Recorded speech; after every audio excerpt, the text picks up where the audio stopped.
gbhnews.org. GBH News, what matters to you? I'm Jim Browdy, ahead on the 11 o'clock hour BPR. It's day 34 of the federal government shutdown with no compromise in sight.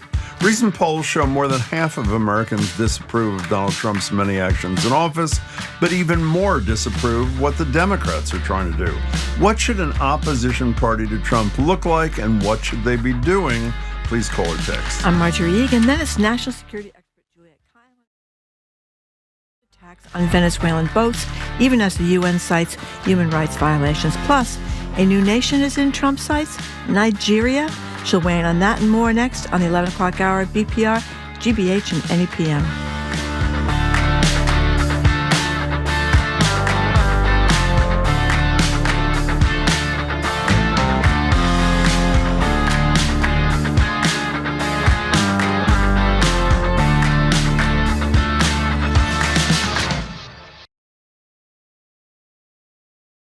Live from NPR News in Washington, I'm Corva Coleman.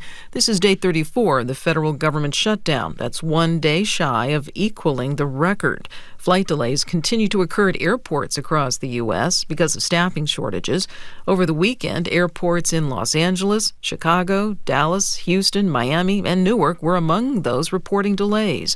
Millions of Americans have now lost food benefits through the Supplemental Nutrition Assistance Program, or SNAP.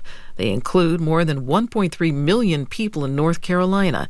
Eli Chen of member station WUNC has more. While two federal judges ruled on Friday that the Trump administration must fund SNAP through the shutdown, it could still take days for folks to receive benefits. Maggie Guest is a single mother with two young daughters in Cedar Grove, North Carolina. She says she needs SNAP since she has a disability that prevents her from working. It's my only way to feed my children, to be honest with you. I'm not sure what we're going to do. I don't have a backup plan. Guest expects that she'll have to rely more on food pantries and go further into debt. Some states are using their own funds to bridge the gap, but North Carolina Governor Josh Stein, a Democrat, would need the cooperation of the state legislature, where Republicans have the majority. For NPR News, I'm Eli Chen in Chapel Hill. The AI music platform Udio is giving users just 48 hours to save their tracks before shutting off downloads. NPR's Windsor Johnston reports the move follows a copyright settlement with Universal Music, a deal already sparking major backlash. This song wasn't written by a musician. It was created by Udio, an AI tool that lets anyone generate music just by typing in a prompt. Now, users have 48 hours to download any songs they've made on the platform. Udio is removing downloads as part of a legal settlement with Universal Music, which sued the company over copyright infringement. The two companies say they'll launch a joint streaming platform, but the move is raising concerns. With dozens of AI music lawsuits still pending, artists and tech critics warn this could set a precedent for locking creative control into corporate hands. Windsor Johnston, NPR News. Authorities in Mexico say a weekend explosion and fire at a store in the country's northwest killed 23 people. Nina Kravinsky of member station KJZZ has more. Multiple children are among the dead, according to officials in the Mexican state of Sonora, which shares a long stretch of border with Arizona. The explosion and resulting fire occurred in a store in the busy city center of Sonora's capital, Hermosillo. Sonora's prosecutor's office says it's following the possibility that the explosion was associated with a transformer located inside the store. The state prosecutor said Saturday night there was no evidence to suggest the cause of the explosion was intentional. For NPR News, I'm Nina Kravinsky in Hermosillo, Mexico. On Wall Street, the Dow Jones Industrials are down 200 points. This is NPR. Good morning. With the latest from the GBH Newsroom, I'm Henry Santoro. Massachusetts Attorney General Andrea Campbell is calling Friday's court orders regarding federal food assistance a much-needed step forward. Federal judges in Massachusetts and Rhode Island ruled the Trump administration must continue to fund the SNAP food aid program using emergency funds during the government shutdown. AG Campbell co-led a coalition of 26 states in suing the Trump administration over SNAP benefits. When we learned that they were not going to fund SNAP recipients through November 1st and beyond, we immediately mobilized to get this order and to bring about relief as quickly as possible. But the delay, the angst, the fear, the anxiety that families will feel this weekend and the devastating effects of possibly going hungry lies squarely with the Trump administration and the federal government. A federal judge in Boston gave the Trump administration until today to lay out how they plan to fund SNAP benefits for November. Nantucket's commercial scalloping season opens today. The Nantucket Current reports that last year's season ended with fishermen landing more than 10,000 bushels of the prized and delicious shellfish for the first time since the 2017-2018 season. It was highlighted by an abundance of adult scallops that prompted state and local officials to raise the per-day bushel limit and extend the season to April 11th. It usually wraps up at the end of March. And it is Monday, November 3rd. Want to send a big happy 92nd birthday to former Massachusetts governor and turkey soup maker Michael Dukakis. 55 degrees in Boston. This is GBH News. Support for NPR comes from NPR stations. Other contributors include Capital One, offering their dining and entertainment card, Savor. What's in your wallet? Terms apply. Details at CapitalOne.com. And listeners like you who donate to this NPR station.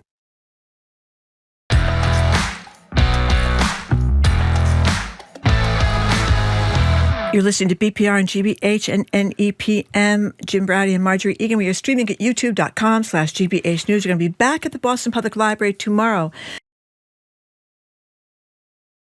for another edition of Ask the AG. And then later in the show tomorrow, Senator Ed Markey zooms in. Wednesday, we're going to be joined by the governor from 11 till noon, also at the Boston Public Library. Good morning, Jim. Hello, Marjorie. How are you? I'm good. How are you? I'm good, thank you. A new survey from the Washington Post, ABC News, Ipsos. In it, Trump and the Republicans' approval ratings is in the proverbial gilded toilet. Most Americans say the country is on the wrong track, blame Trump for worsening inflation. They're unhappy with his ICE raids, unhappy with his handling of Ukraine and Russia, unhappy with how he's dealing with crime, on and on. So 33 days in his government shutdown, chaos for the most vulnerable Americans, at the whim of a president over food assistance and tens of millions of people, many of them in red states, bracing for massive increases in healthcare costs. Well, here's Trump on 60 Minutes last night, showing his usual deep empathy for struggling Americans. Here it is. The stock market just hit, perfect timing for your show, just hit an all-time high. We're doing really well. Can I ask you, Mr. President, on that point, though, when the stock market is doing well, that doesn't affect everybody. Not everybody's invested in the stock market. It does. But there have been grocery prices are up. 401ks, people have 401ks. Their 401ks are double what they were a year ago. But for people that don't have 401ks or are not invested in the stock market, but they've seen their grocery prices go up, inflation. No, you're wrong. No, you're wrong. Grocery prices have not gone up. By the way, for the record, not that it really matters anymore, barely half of Americans have 401ks, and those who do have not seen their value double in a year. So Trump's unpopular. The bad news, if you're not a Trump fan, approval ratings for the Democrats are even worse, Marjorie. So we're opening lines to get your thoughts on what the Democrats are getting wrong about this moment and what they could get right, what they should be doing, and is the future of American politics outside of a two-party system. I doubt it. 877-301-8970 is the number. Listen to these numbers. 63% of Americans in this poll in the Washington Post say Trump is out of touch. 61%, roughly the same number, say the GOP is out of touch. Almost 7 in 10 of those same voters say the Democrats are out of touch. So they have accrued almost no benefit from the stunning lack of popularity of Trump. Trump's approval is 41%.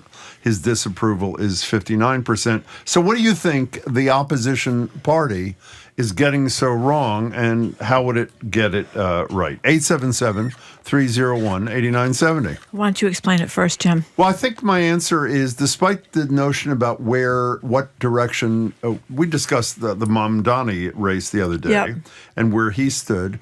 I think the message, if the polls hold in Virginia, New Jersey, and New York City, is Tip O'Neill, all politics are local. two centrist candidates, Democrats, leading their races in New Jersey and Virginia for governor, and a progressive winning his race in New York City. And again, proving that politics differ wherever you are, and this notion that Democrats can be branded. Maybe the Republicans are that talented to do that, in one particular way is usually belied, at least in my judgment, by how people do. I think the point that you make, I can't believe you haven't made it, we've already been on 2 minutes, is the biggest problem with the Democrats are the messengers, much more than the message, whatever it is. Well, the messengers are a problem. I mean, I've been ranting and raving about Chuck Schumer and Hakeem Jeffries for days. Mandami's a very talented politician. He's got a great sense of humor. He's a great talker. He's a talented guy. But I also think the Democrats have been slow to pick up on the crisis. It's been growing ever since, Ronald Reagan came in and said, the government comes to help you, get nervous because that's a problem. It was the anti-government message he gave, and this whole trickle-down economics thing. The idea that the fate of the middle class 1980s, and I think the Democrats are really kind of slow to realize it. We had your buddy Chuck Collins in last week talking about the billionaires taking over America, and he came. He wrote "Burned by Billionaires." Yeah, That's "Burned by Billionaires," about, yeah. And he talked about how up until Nixon administration, up until the late 70s, the richest people in America were paying a 70% tax rate. Well, but wait a second. I mean, the issue is, what are the Democrats doing now? What are you saying? They should embrace a 70% tax rate? No. I'm not saying that, but I'm saying they haven't been aggressive on their economic argument. I don't think at all. I think that they've been too captured by money and interest. Maybe not as much as the Republicans, but they've been pretty captured by money and interest. And we're at a point now where we are kind of the oligarchy running. The system is rigged, as Elizabeth Warren said whenever she was running for president a long time ago, for the very wealthy. And it's taken us a long time to catch on. I think some people blame themselves. And when you look at the situation now, all across the country, where you can't afford college, you can't afford a house, you can't afford childcare, you can't afford anything, I think it's dawned on people that maybe it's not their fault. The system is indeed rigged. I totally disagree. I think Democrats talk about the economy all the time. I'm gonna channel you. They just don't. I mean, Barack Obama campaigned, I think, for both the Democrats in Jersey and Virginia, at least one of them over the weekend. I only heard about a 30-second clip from him. He connected better in 30 seconds than any of these. No, I know he's obviously a really talented politician, but they do talk about the economy. I think they do now. I think they do now. The ability to get they're talking about it now, and they're less popular than Donald Trump, who's one of the least popular presidents right now in American history. So obviously they're not talking about it well enough. I mean, I can't believe I'm making this argument. You're the one that's been making the argument forever. Here's an anonymous texter. AOC, Ocasio-Cortez, Crockett, Mayor Wu, Mamdani. This is the way forward, obviously saying that progressivism is the way forward. Some of the old guard are just okay, but most are part of the problem. And another anonymous texter says, that's because both wings of the Democratic Party are divided, so both are unhappy. The Republicans are united behind Trump. The middle is split. Well, that part is a valid point, by the way, is that the Republicans have become so totally whatever Trump does and says is perfectly fine. Do you know when this thing And I think there's also a dislike of Democrats, the idea that Democrats look down on people and think that they're stupid, they're from rural countries, they don't get it, they're biased against gay people, they're biased against trans people, that they're pushing too much the social issues. Well, it's also, we're going to get to your calls in a second. I don't know if people watched the 60-minute interview. It was 90 minutes long, 28 minutes, I think, made it on the TV. What was unfortunate, I read this in Brian Stelter's piece this morning. She was good, by the way. Nora O'Donnell was very good. It's not easy to interview that guy. No, it's not. But having said that, she did do decent follow-up. He mentioned Biden 6 times on the portion that aired. Do you know how many times he mentioned him in 90 minutes? Joe Biden, who you may be aware, he's not president anymore. He stopped being president a year ago. 40 times in 90 minutes. And he has the nerve, after this guy, that being Donald Trump, is accusing Joe Biden of the pardon signed by auto pens. Yep. He's asked about this crypto guy who's benefiting his kids, by the way. That was unbelievable. And he says, I don't know him. He pardoned him, by the way. Yeah. I don't know him. And then he goes on to say, after praising Nora O'Donnell, McConnell because CBS wrote him a check and he likes the fact that his friend Ellison's kid now owns. He goes on to say, I don't know if we shouldn't use this portion. He's talking to the reporter and saying, maybe we shouldn't use this portion of the interview. Oh, there are a couple of other great moments, too, when she was talking about Mondami, talking about he was a charismatic, good-looking young guy. And Trump said something like, well, I'm a much better looking president than I missed that part. he is. And then also when he called the Democrats crazy lunatics, as he always does. And when he said how Obamacare is so terrible, so terrible, so terrible. He said, Trump says, we're going to fix it. And she finally says, well, you've been fixing it since 2015. No, you've been saying you're going to fix it. Yeah. No, it's really, and ICE has not gone far enough. ICE is not, oh, God, that was a really bad point. Pulling guns, smashing people's faces into sidewalks. 877-301-8970. So I guess if you're not a fan of Donald Trump, the good news is that Americans are getting it. Only 41%, which is a pitifully low number, approve of the job he's doing. But again, the approval rate is even lower for Democrats. What does an opposition party do in this By the way, kind of setting? One last thing. There's been a lot of polling that most Americans do not like that Trump tore down the East Wing and is doing this ballroom, and their timing is really bad because the shutdown. How about the marble bathroom off the Lincoln thing? The marble bathroom. The timing was very bad about that, too. But I heard this Trump guy, and forgive me, I forget who it was, but one of the pundits, it's a Trump guy, say something like, oh, well, we just love to own the libs. And the libs are all worked up about that. Owning the libs is a big part of this whole thing, too, I think. Ellen in a car, you're first on BPR. Welcome to the show. Hi. Hi, guys. Good morning. Sort of going to agree with both of you. I agree, Marjorie. I think that the messaging at the top is horrific. Yeah. Schumer and Jeffries are terrible at this. Terrible. Newsom, Pritzker, Shapiro, much better faces for it. We need more people like that to step up and be out a lot and all the time and nationally and get the word out. But there's only so much that I will allow people to say, oh, the Democrats failed, the country failed their party. I think their party failed them. What do you mean? They have been saying, well, if you are a person who wants a job, and these people are like, we're trying to save unions, this is the Democrats, and the other party is a right-to-work party, how do you tell people, no, you have to believe me? I think they should have been angrier about the economy under Harris and not said it's doing good because the everyday person isn't doing good. Yeah, that was a huge mistake. But again, it's like, what more could they have done? They're like, we are for democracy. We are for women's rights. We are for unions. We are for, closing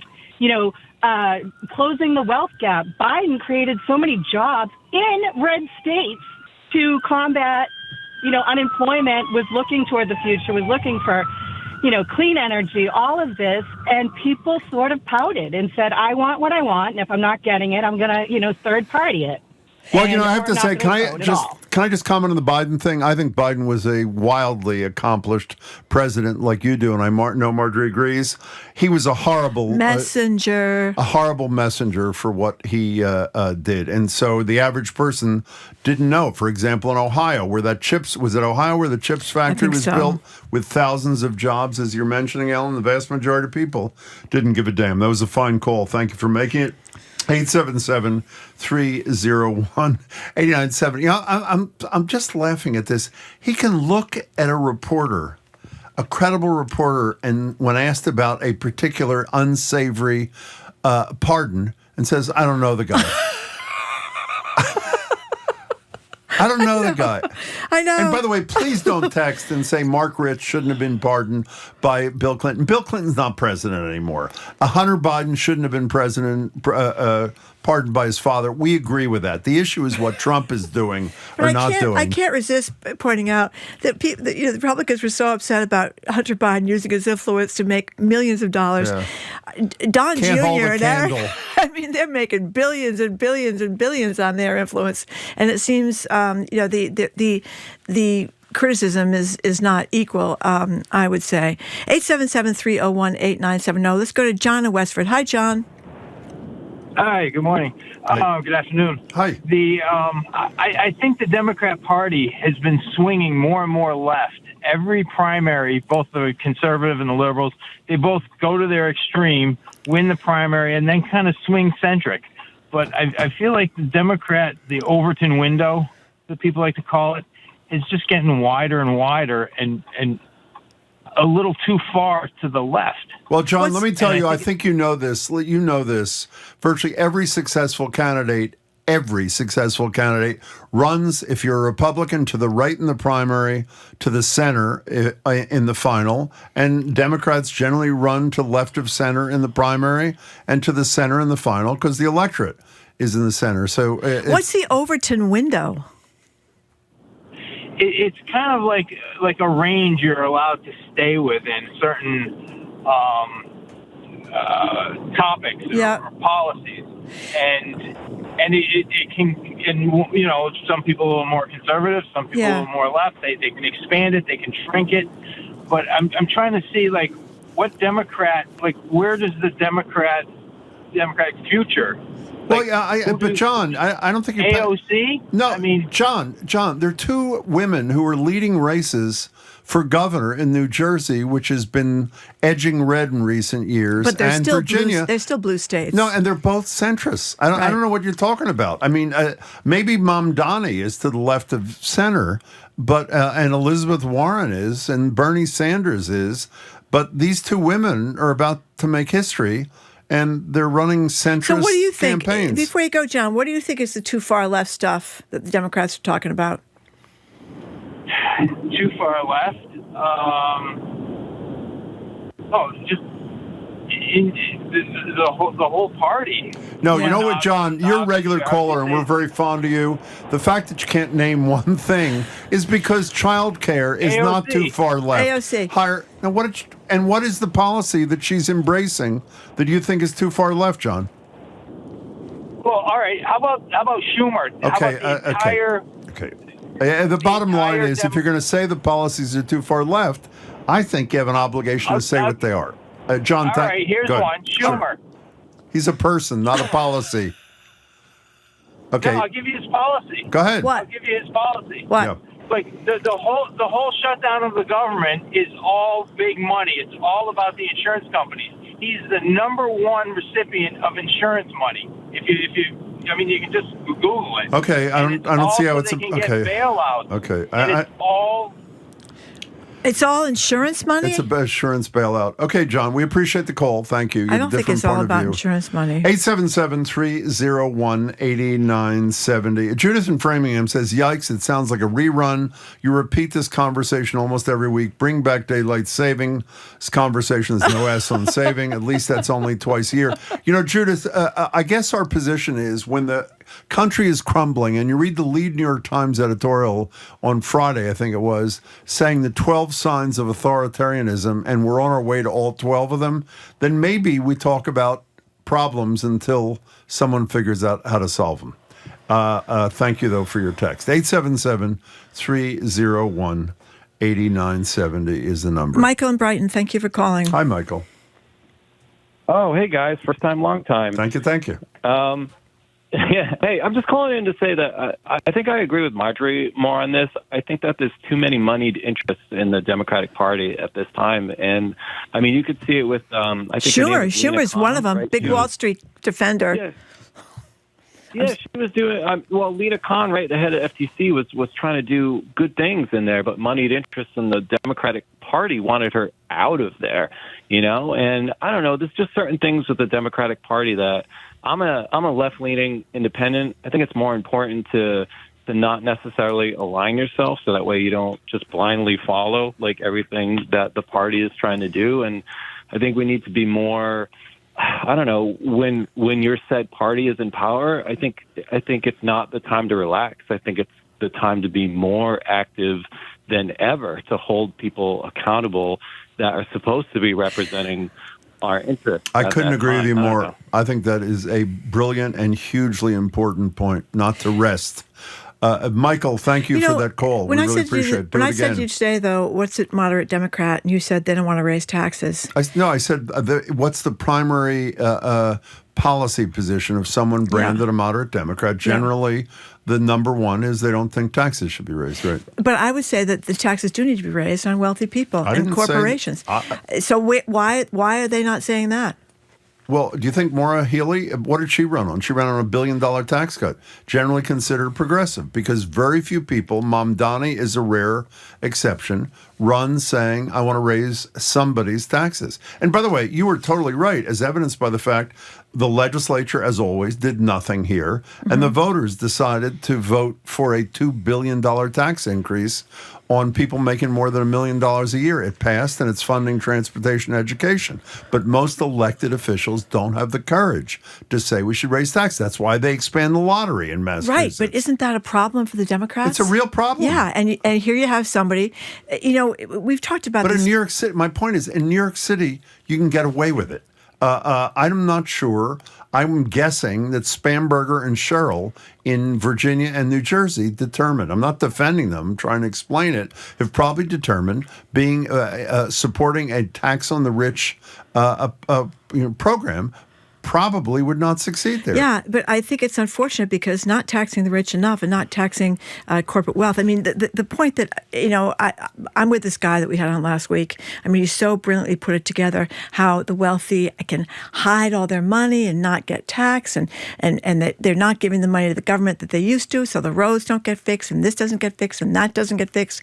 I mean, it's so obvious that the billionaires have taken over in the last 40 years, and I think to not say you want to go after that is a big problem because you're not going to get a lot of money from people who are poor. Right, exactly. And they'll probably lose their races on standing on great principle. The issue is it better to have to quote Barack Obama, like we've only done a million times, don't let the perfect be the enemy of the good. Right. And is it better to have a basically decent person like Spamberger win a race in Virginia and not include what you and I both think is a critical ingredient, it is, or have her lose? But the chickens come home to roost when 40 years down the road, people can't afford their rent, they can't afford a house, they can't afford college, they can't afford childcare, they can't afford any of these basic things. And so I think at this point, people are saying, what did I get? You don't have to raise taxes, for example, to put a lid on rent for people like Mamdani. No, you don't. Mamdani and Wu are contemplating doing. And by you don't the way, need to raise taxes for everything. Some programs, childcare expansion, you have to do that, of course. The problem, I think, is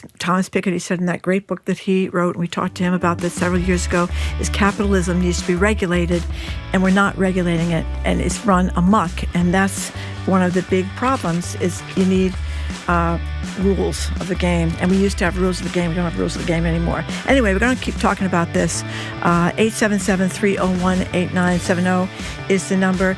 Even though President Trump's popularity numbers on almost everything are way, way down. They're really down in the economy. It doesn't seem to have helped the Democrats on the other side. So our question is, what are the Democrats doing wrong? What should the Democrats be doing? I'm Marjorie Egan. He's Jim Browder. You're listening to BPR and GBH and NEPM, streaming at youtube.com/GBH News.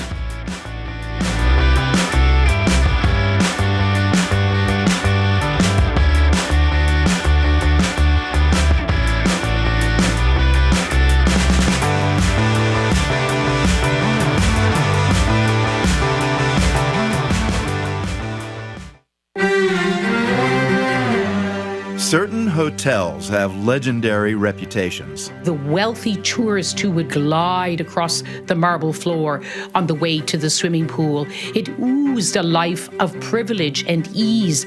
This hotel was in Kabul, Afghanistan. It welcomed foreigners for decades until they became the enemy. That story next time on The World. This afternoon at 3, here on GBH News 89.7. Our programs are made possible thanks to you. And Boston Ballet, presenting George Balanchine's Jewels, showcasing 3 distinct styles of neoclassical ballet in one brilliant program. Opening November 6th at Citizens Opera House. Tickets at bostonballet.org. And Mass General Brigham Health Plan, providing coverage plans for individuals, families, employers, and retirees with benefits that help you live in your moment. More at massgeneralbrighamhealthplan.org.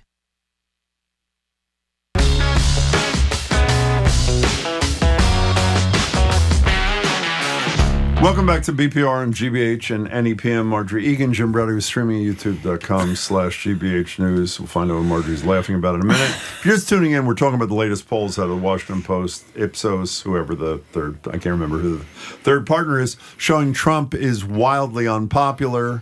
And the Democratic Party is even more wildly unpopular, suggesting We're in that great shape. they are benefiting not at all from Trump's fall from grace. And the question is, what should the Democrats be doing differently? I was laughing at Aaron in Hopkinton, who said the DNC is a dumpster fire, senior Democratic leadership clearly only interested in keeping their elderly hands on the levers of whatever power they have. Their repeated failure at getting things like basic universal health care and basic gun control that are usually popular just show how awful they are. Well, Obamacare was a step in the right direction. Obamacare was a step in the right direction, and Biden did more for climate change than anybody going and created all that clean energy things that now Trump is shutting down. I mean, I don't know why people aren't enraged by the fact that he would shut down wind farms. They're 87% done and all those jobs, New Bedford and all around. Why doesn't that bother people? I find that just incredible. Why doesn't it bother people that he says he pardoned the crypto billionaire who he doesn't know? So there are only two options. He's lying, which is obviously what he's doing. Or if he really doesn't know the guy, that might be I think he said my kids who are making $6 trillion in crypto, they liked him. So I figured that was enough. Yeah. It's like Joanne in Hampton, New Hampshire says something that I think both of us agree with. As has been noted already, the current Democratic leadership must go and get younger. Jeffrey's not that old, by the way. That'll boost their poll numbers immediately. I took a lot of heat from our listeners. Remember when I said Nancy Pelosi had to step down? Yeah. I tried to say in the same breath, maybe the best speaker who ever lived. And she was. Every member of the leadership team was an octogenarian then. All were in their 80s. And it was the right thing they stepped down. I think the GOP still has the winner in the octogenarian Who's that? thing. Oh, Grassley? Yeah. How old is he? 111. He's 111, and he is like he's sprier than any 100-year-old. We learned the other day he was 92. We thought he was only 88. He's 92. He's 92, yeah.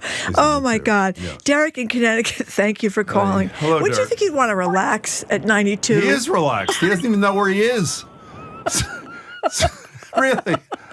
Okay. That's not fair. Sorry. Some days he knows Derek. where he is, so I want to be clear. Hi, Derek. Sorry. No, that's okay. 92 is far too old. You think so? I think so. Go ahead. What's up, Derek? What I'm calling about is going back to the crypto guy that got pardoned, and Trump saying that he doesn't know who he is.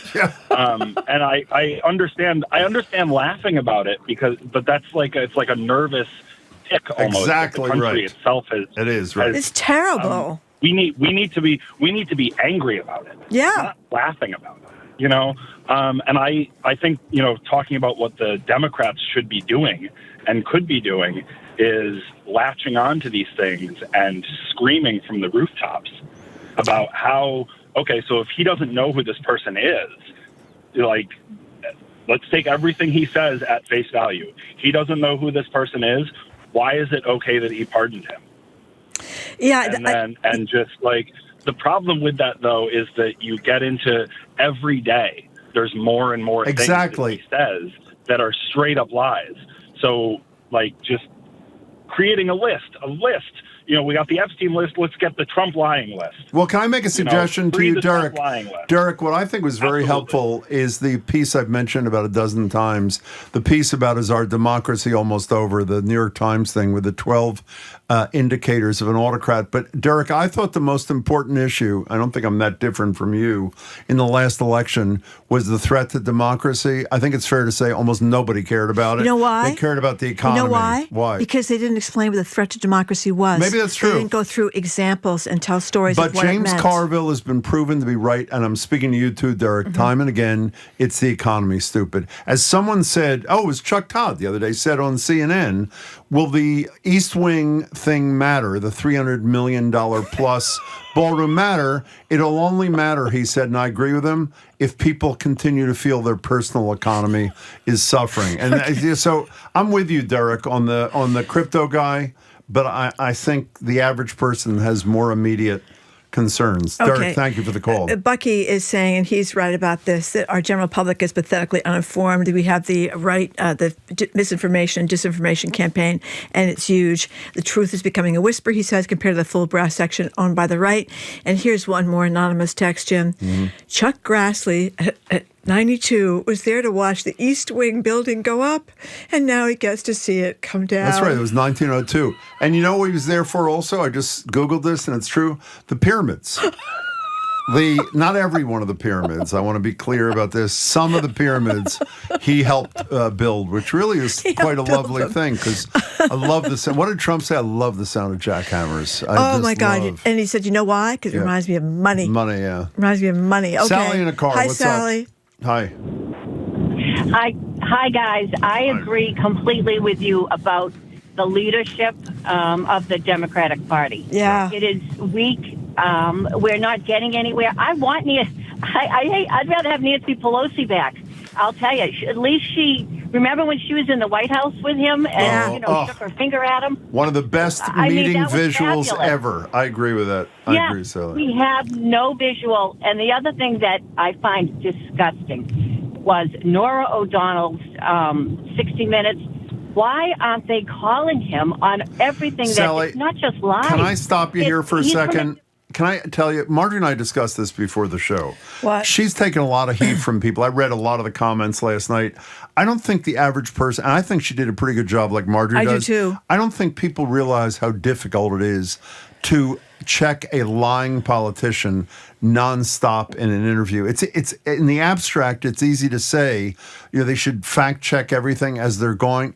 It's just really hard. The only person I've ever heard do it perfectly was Jonathan Swan in that interview with British Trump. Guy. But on balance, there's only so many times you can call him out, like she did on the 401k stuff, for example, on the healthcare stuff, Sally. So but it's harder than it appears. Thanks for your call. I mean, and she kind of let him sink himself in some ways when she showed the pictures of the immigration raids, the ICE officer attacking that young mother, and then the tear gas. With the face in the sidewalk thing, and then, he just said, he looked at that and he said, haven't gone far enough. Mm-hmm. And so you take away with that he thinks this is okay. Can I be clear? Some people are texting saying it is not true that Grassley helped build all the pyramids. I didn't say all the pyramids. I said a handful of the pyramids, and I'll stick by it. He did a hell of a job. No, he did. They're still Those there. Triangles are incredible. Okay. King Tut voted for him. Did you know? Twice. He did. Twice in the Senate. Okay, we got to go. Okay, coming up, we're going to talk with national security expert Juliette Kayyem on the safety, air safety, particularly during the shutdown, explosion at Harvard, and Trump has a new place in his sights, Nigeria. I'm Marjorie Egan. He's Jim Browdy. Listen to BPR and GBH and NEPM, streaming at youtube.com/GBH News. I'm Jared Bowen. Today on The Culture Show, buckle up for a wild ride. Actor and auteur Crispin Glover joins us to talk about his new film, No, You're Wrong, or Spooky Action at a Distance. It's a surreal self-made odyssey through art, control, and consequence. Then we're shifting gears to celebrate the 40th anniversary of the film that made him so unforgettable, Back to the Future. That and more on The Culture Show today at 2 on 89.7 GBH. Support for GBH comes from you. And GM Roth Design Remodeling. Dreams delivered. With custom kitchens, bathrooms, and additions. Serving New England for over 39 years. Learn more at gmroth.com. And Historic Beverly. 250 years ago, a revolution began. The American Revolution, a story of war in 28 paintings, explores the defining moment and features works highlighted in Ken Burns' upcoming documentary, historicbeverly.net.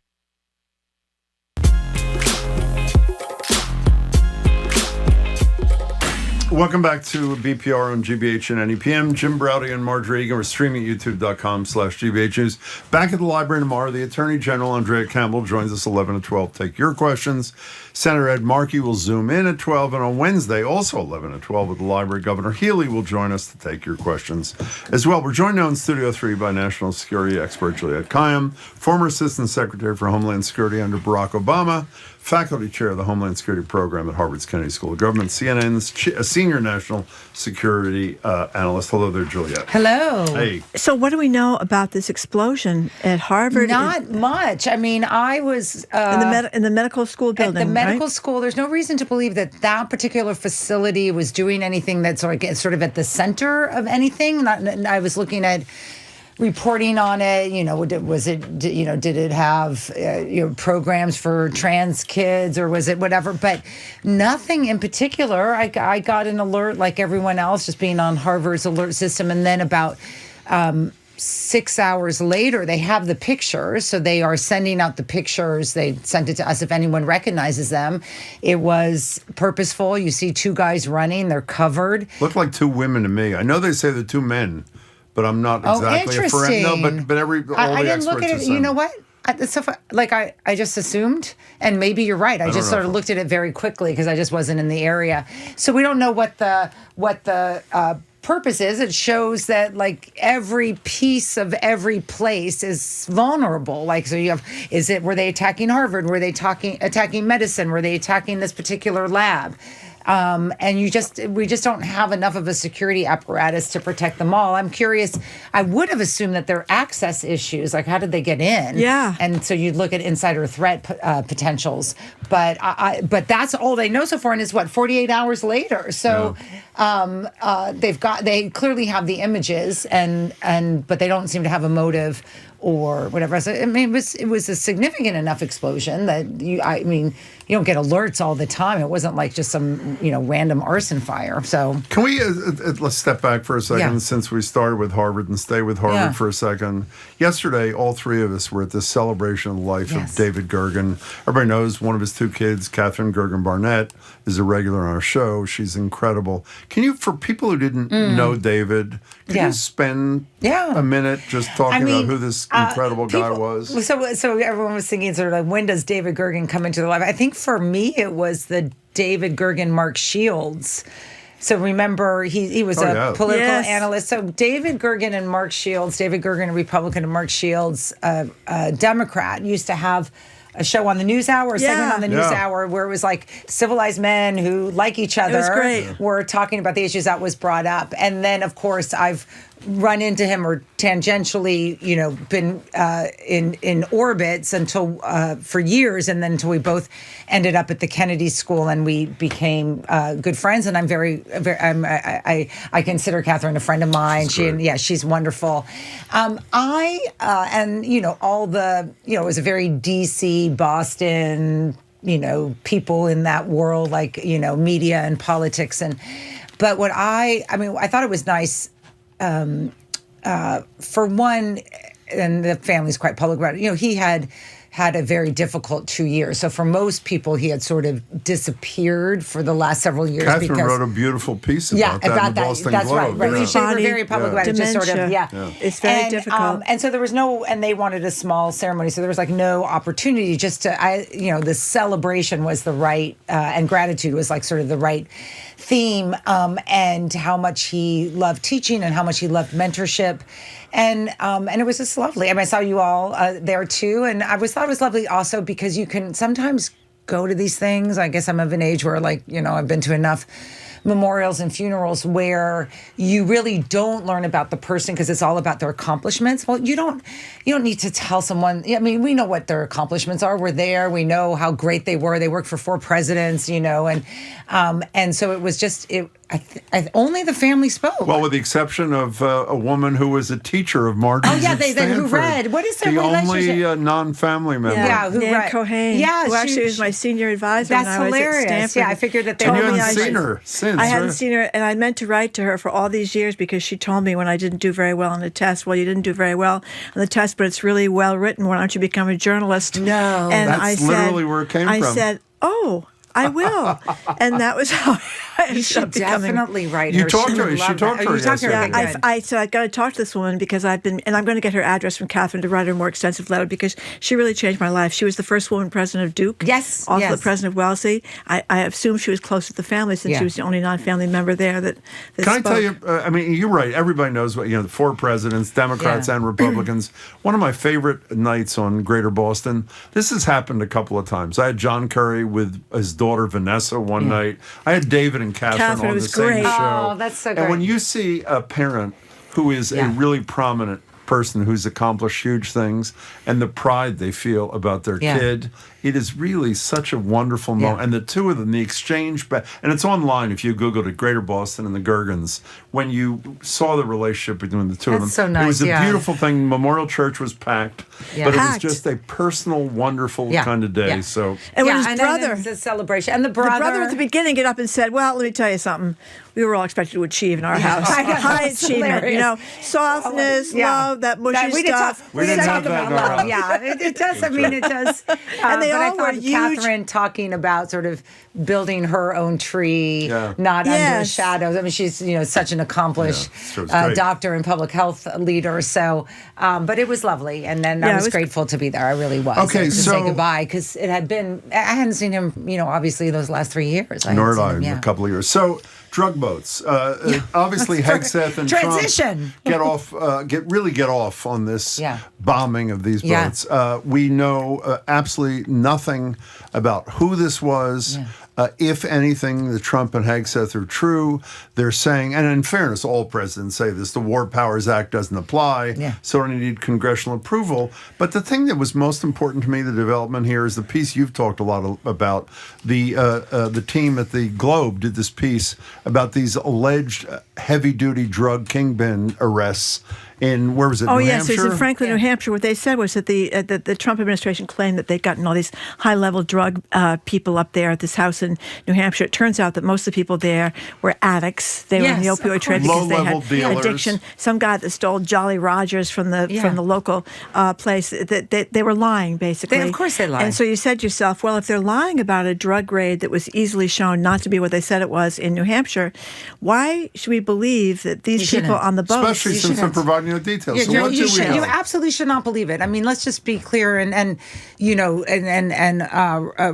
Representative Seth Moulton came out of one of the briefings and just saying, like, I've seen, fourth grade, essays with more convincing analysis than what the Pentagon has done. They have actually now admitted two things. One is they don't know specifically who's on those boats. So these are extrajudicial killings. We don't Duterte in the Philippines. To get rid of the drug trade there. That's exactly what it is. Yeah. Second, they're saying they need no legal justification for it now. So their belief is this is neither war nor law enforcement. It's in this, because it's on the water. I don't even know the legal theory because it's on the water, which is just not true. Well, we other have thing is, extradition treaties, of which we use the Coast Guard.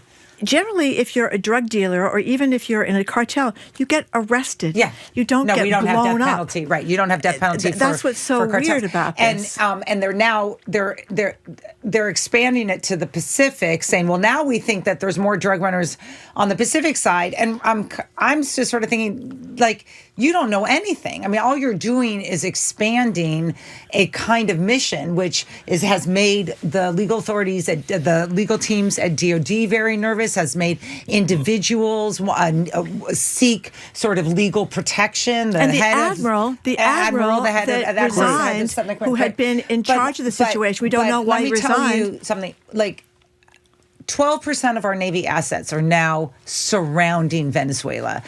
I remember years and years ago, my gosh, aging me, when there was a question whether we were going to go to war in Iraq in 2003, and I remember a military guy that I worked with said he had just come back from Kuwait. He goes, You don't build those kind of military assets. You don't unless you're going to war, because he was telling me what was in Kuwait. We now have 12% of the Navy plus other assets, just a small country like Venezuela. The president on Friday denies that we're going to war because he doesn't want to have to brief anyone, and because even though there's legitimate reporting, in particular from the Miami Herald, which has strong ties to, of course, Latin America, has really good Latin America coverage, had come out with an article. But what everyone's missing in the 60 Minutes last night is he just drops, we'll probably do military action. We have it. Let's play it. Okay, good. Here is the first voice is Norah O'Donnell, obviously doing the interview, and then Trump. Here it is. On Venezuela in big success. On Venezuela in particular, are Maduro's days as president numbered? I would say, I think so, yeah. And this issue of potential land strikes in Venezuela, is that true? I don't tell you that. I mean, I'm not saying it's true or untrue, but I wouldn't. Why would we I wouldn't do be it? inclined to say that I would do that, but because I don't talk to a reporter about whether or not I'm going to strike. I'm not going to. You're a wonderful reporter. You're very talented, but I'm not going to tell you what I'm going to do with Venezuela if I was going to do it or if I wasn't going to do it. Why do we need an aircraft carrier and strike group? It's got to be somewhere. It's got to be somewhere. That's a good answer from a president. It's got to be somewhere. I think the president. I think that there's no other way of interpreting what he's saying than the denials that we're going to war are untrue. I don't know if we're actually going to war, but the denials that we're ever going to go to war are just untrue, and they just say them. And why anyone has to respond and say, well, they're saying they're not going to go to war. It's like, I'm looking at military assets, a extrajudicial killing campaign. Oh, let me add one more piece to it. The FAA on Saturday night creates essentially what we would call a no-fly zone over areas of the Caribbean, so that some kind, basically, if there's with the expectation that the flight plans will need to be taken over by the Pentagon.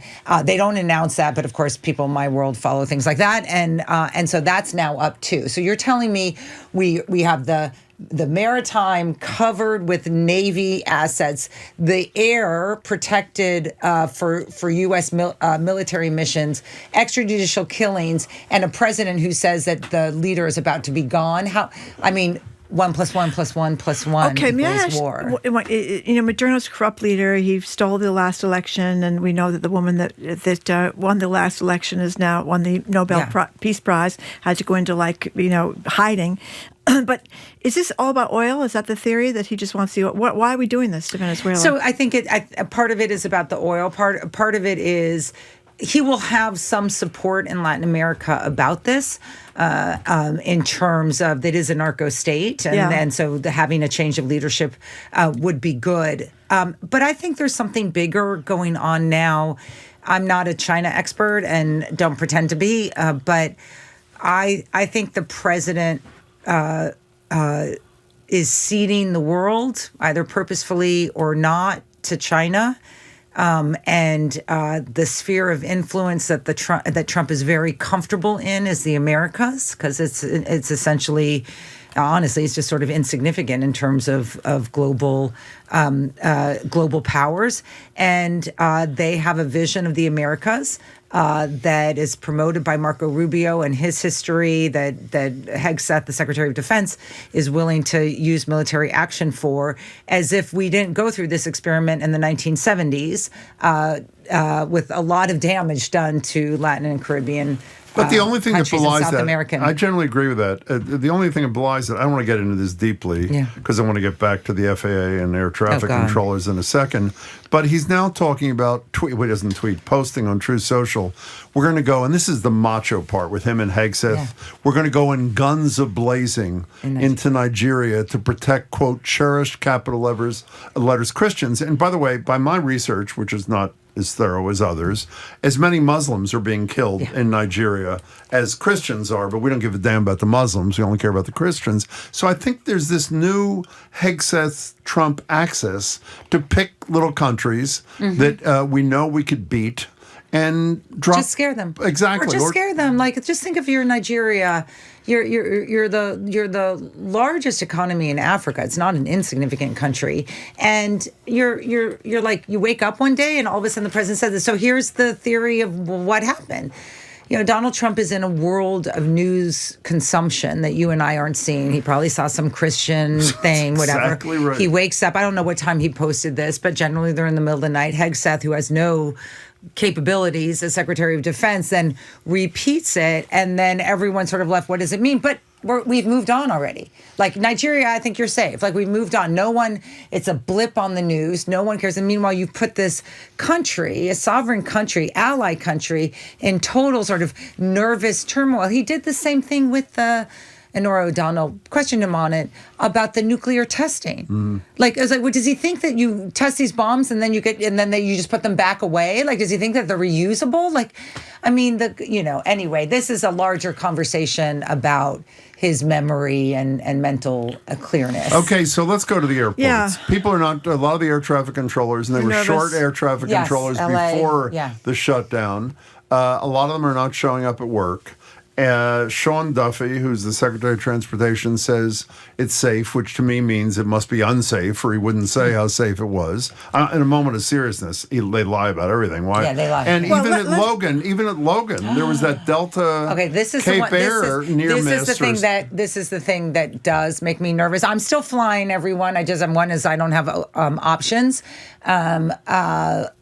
but.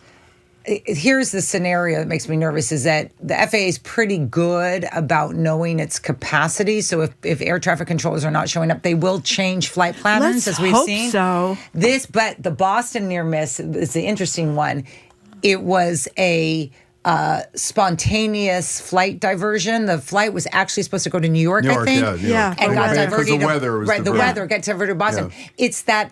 It's that sort of capability to pivot that makes me very nervous. Like it wasn't surprising to me that this was sort of a surprise plane. It was not expected. Logan, normal days, normal times, we dealt with that all the time. You divert whatever aircraft, in particular small aircraft. Well, we understand Cape Air. Was it Cape Air? Cape Air, yeah. We Yes. understand that a Cape Air plane, through likely no fault of its own either, right, is on a runway, and the bigger plane had to abort takeoff. It's that kind of sort of, are the best and the brightest there, but also those things that happen when you have a transportation system where millions of people are in the air every single day. You're going to have diversions. You're going to have changes. You should have to have a team that is able to handle that. We'll learn more about what exactly happened, and we'll thank God that it was a near miss. But as I often say, and if my students are listening, like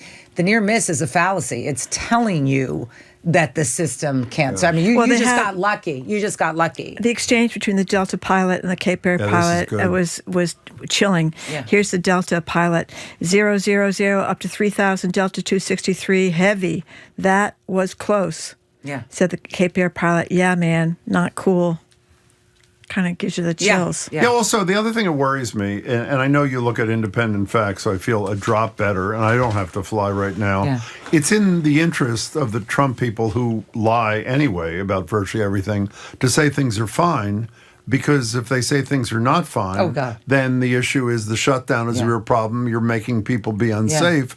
So you need independent sourcing, like you and other people, to be convinced that this is not a dangerous kind of thing, Yeah, but one last thing, because I do have family members that will be flying this week, and then you have Thanksgiving, which is going to be.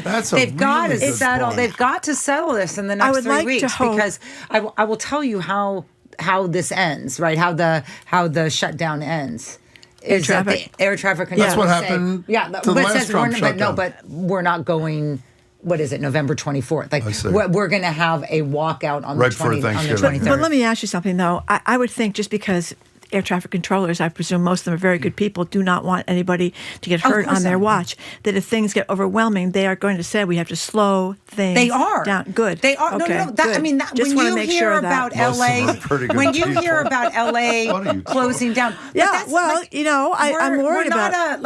We're supposed to be a modern society in which people can have reliability in their air traffic and their planning, when some percentage of LAX has to close because you don't have enough air traffic controllers. That is disruptive around the world. I have a friend who ran operations at LAX. He said a 4-minute flight delay in Los Angeles, or maybe that was a little bit for, the consequences of that are felt in Beijing. Yeah.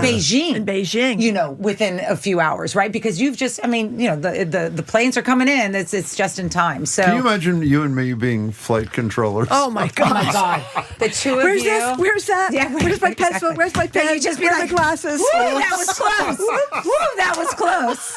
Not cool, man. Not so cool. I don't know if they're good not people, cool, man. but they deal with stress very well. Let's say that. No, they're heroic. When you hear 30 that, seconds. the not cool man, when you hear that, it reminds me a lot of like 911 dispatchers. Yeah. When you hear them in the middle of an active shooter and they'll just be like, and where are you? Like they are tight. Okay, not cool, man. One of our colleagues wrote, "Whoops, Marjorie lost an entire plane."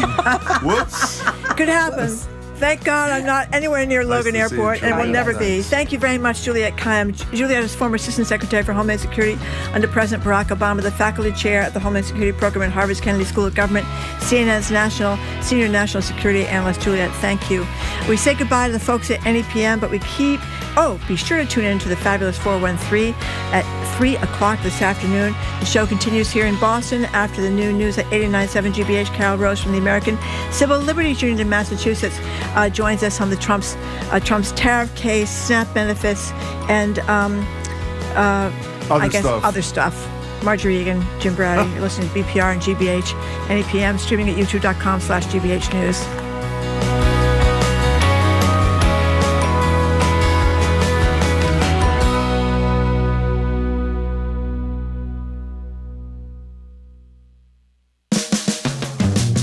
You're listening to Boston Public Radio with Jim Browdy and Marjorie Egan. Just ahead, more smart conversation about what's going on in our community. Stay with us here on GBH 89.7. Funding for our programs comes from you. And Massachusetts Maritime Academy, where education meets transformation. Their Learn, Do, Lead philosophy is designed to deliver students prepared for global leadership in careers on land or at sea. Maritime.edu. From cradle to collectible, take a trip down memory lane for playful roadshow curios that bring out the child in us. Guess the top find on Antiques Roadshow tonight at 8 on GBH2. You're listening to 89.7 WGBH HD1 Boston. Online at gbhnews.org. GBH News. What matters to you? I'm Jim Browdy, ahead on Hour 2 of BPR. The ACLU is leading a class action suit against the Trump administration on behalf of detained immigrants who've been denied bond hearings. We'll talk with the Civil Liberties Union of Massachusetts' Carol Rose about that, and if the U.S. Supreme Court will hand Trump a huge victory, this time on tariffs. Oral argument is scheduled for later this week. I'm Marjorie Egan. Then it's the Mass League of Community Health Centers' Michael Curry on the government shutdown, healthcare costs, and remembering his friend, former Newton Mayor Sedi Warren, who passed away this weekend. Then David Shapiro of the YMCA of Greater Boston on how the Y is meeting Boston's food needs during the shutdown. All that's next in the second hour of BPR 89.7 GBH.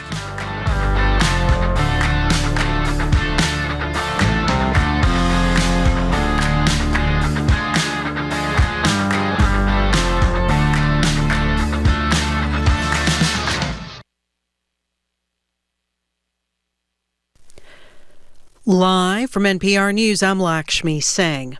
Food aid for millions of Americans is in jeopardy after the Trump administration stopped making SNAP payments over the weekend. NPR's Joe Hernandez reports it is unclear when the payments will resume, but two federal judges have ordered the government to tap into emergency funds. In one of those cases in Rhode Island, a federal judge directed the Trump administration to make full SNAP payments by Monday or partial payments by Wednesday. Administration officials had previously argued that they could not use emergency funds they said were reserved for natural disasters to pay for regular benefits. Government lawyers are expected to update the judges in both cases today. Nearly 42 million Americans rely on SNAP, the Supplemental Nutrition Assistance Program. A number of states have put up their own money to try to help those losing their benefits this week, and some food banks across the country are seeing a spike in demand. Joe Hernandez, NPR News. The government shutdown entered its second month on Saturday. A global hunger research group is confirming famine conditions in Darfur, Sudan for the second time in just over a year. Internal fighting's intensified and life-saving supplies are being blocked from reaching tens of thousands of people. The Integrated Food Security Phase classification says famine conditions are marked by collapse in livelihood, starvation, extremely high malnutrition, and death. Virginia is a day away from electing a governor. Early voting ended Saturday, but campaigning continued through the weekend. BPM News' Jad Khalil reports. Former Congresswoman Abigail Spanberger is the Democrats' nominee, and Lieutenant Governor Winsome Earl-Sears is the Republicans. In Norfolk on Saturday, former President Barack Obama campaigned for Spanberger. He spoke about healthcare challenges and the replacement of the East Wing with a ballroom. So, Virginia, here's the good news. If you can't visit a doctor, don't worry. He will save you a dance. Virginia's gubernatorial race gets attention nationwide as a test of the federal government's policies. It's something current Republican Governor Glenn Youngkin noted as he stumped for Earl-Sears on Sunday. The eyes of the nation are on us once again. Once again saying what's happening in Virginia. Over 1 million Virginians have voted early. For NPR News, I'm Jad Khalil in Hanover, Virginia. Tylenol and Kleenex could soon be in the same corporate shopping basket. NPR's Scott Horsley reports on a proposed merger that would combine two big consumer products companies. Kleenex maker Kimberly-Clark is offering to buy Tylenol's parent company in a deal valued at nearly $49 billion. Tylenol maker Kenvue also sells Band-Aids, and the company could use one. Its stock has suffered in recent weeks after unfounded claims from President Trump and his health secretary, Robert F. Kennedy Jr., about the pain reliever's safety. Kenvue was spun off from the giant health conglomerate Johnson & Johnson 2 years ago. Scott Horsley, NPR News, Washington. This is NPR News. Good afternoon. With the latest from the GBH Newsroom, I'm Henry Santoro. The chair of the Massachusetts House Ways and Means Committee, Aaron Michaelwitz, is asking the big three credit rating agencies for information on how using money from the state's more than $8 billion rainy day fund would affect Massachusetts's AA+ credit rating. Politico reports the move comes amid pressure from advocates and some Republican lawmakers to use that money as a way to temporarily cover costs for the Supplemental Nutrition Assistance Program, or SNAP. Boston Mayor Michelle Wu set to announce details of a new collective bargaining agreement between the City of Boston and the Boston Police Patrolmen's Association today. It's going to happen about an hour from now. Wu's office says the new contract builds on major reforms that were outlined in the landmark police contract signed in 2023. That agreement included changes to to officer discipline and medical leave policies, as well as the ability for civilians to work paid duty details. It also brought a 21% pay raise for officers over 5 years. Today's announcement, as we said, will happen at 1 o'clock at City Hall. And it is the first week of November. The temperature is falling, the leaves are falling, the clocks have fallen back too, and the sun sets at 4:35 this afternoon. Boo! Is it me, or does it just feel different this time? Increasing clouds, maybe some rain later today, high 57, and clearing sky overnight tonight, low 42, windy mid-50s tomorrow. We're at 55 degrees in Boston right now. This is GBH News. Support for NPR comes from NPR stations. Other contributors include Progressive, with small business insurance for protecting a variety of business types with multiple coverage options, designed to fit business owners' needs. More about small business insurance is at progressivecommercial.com.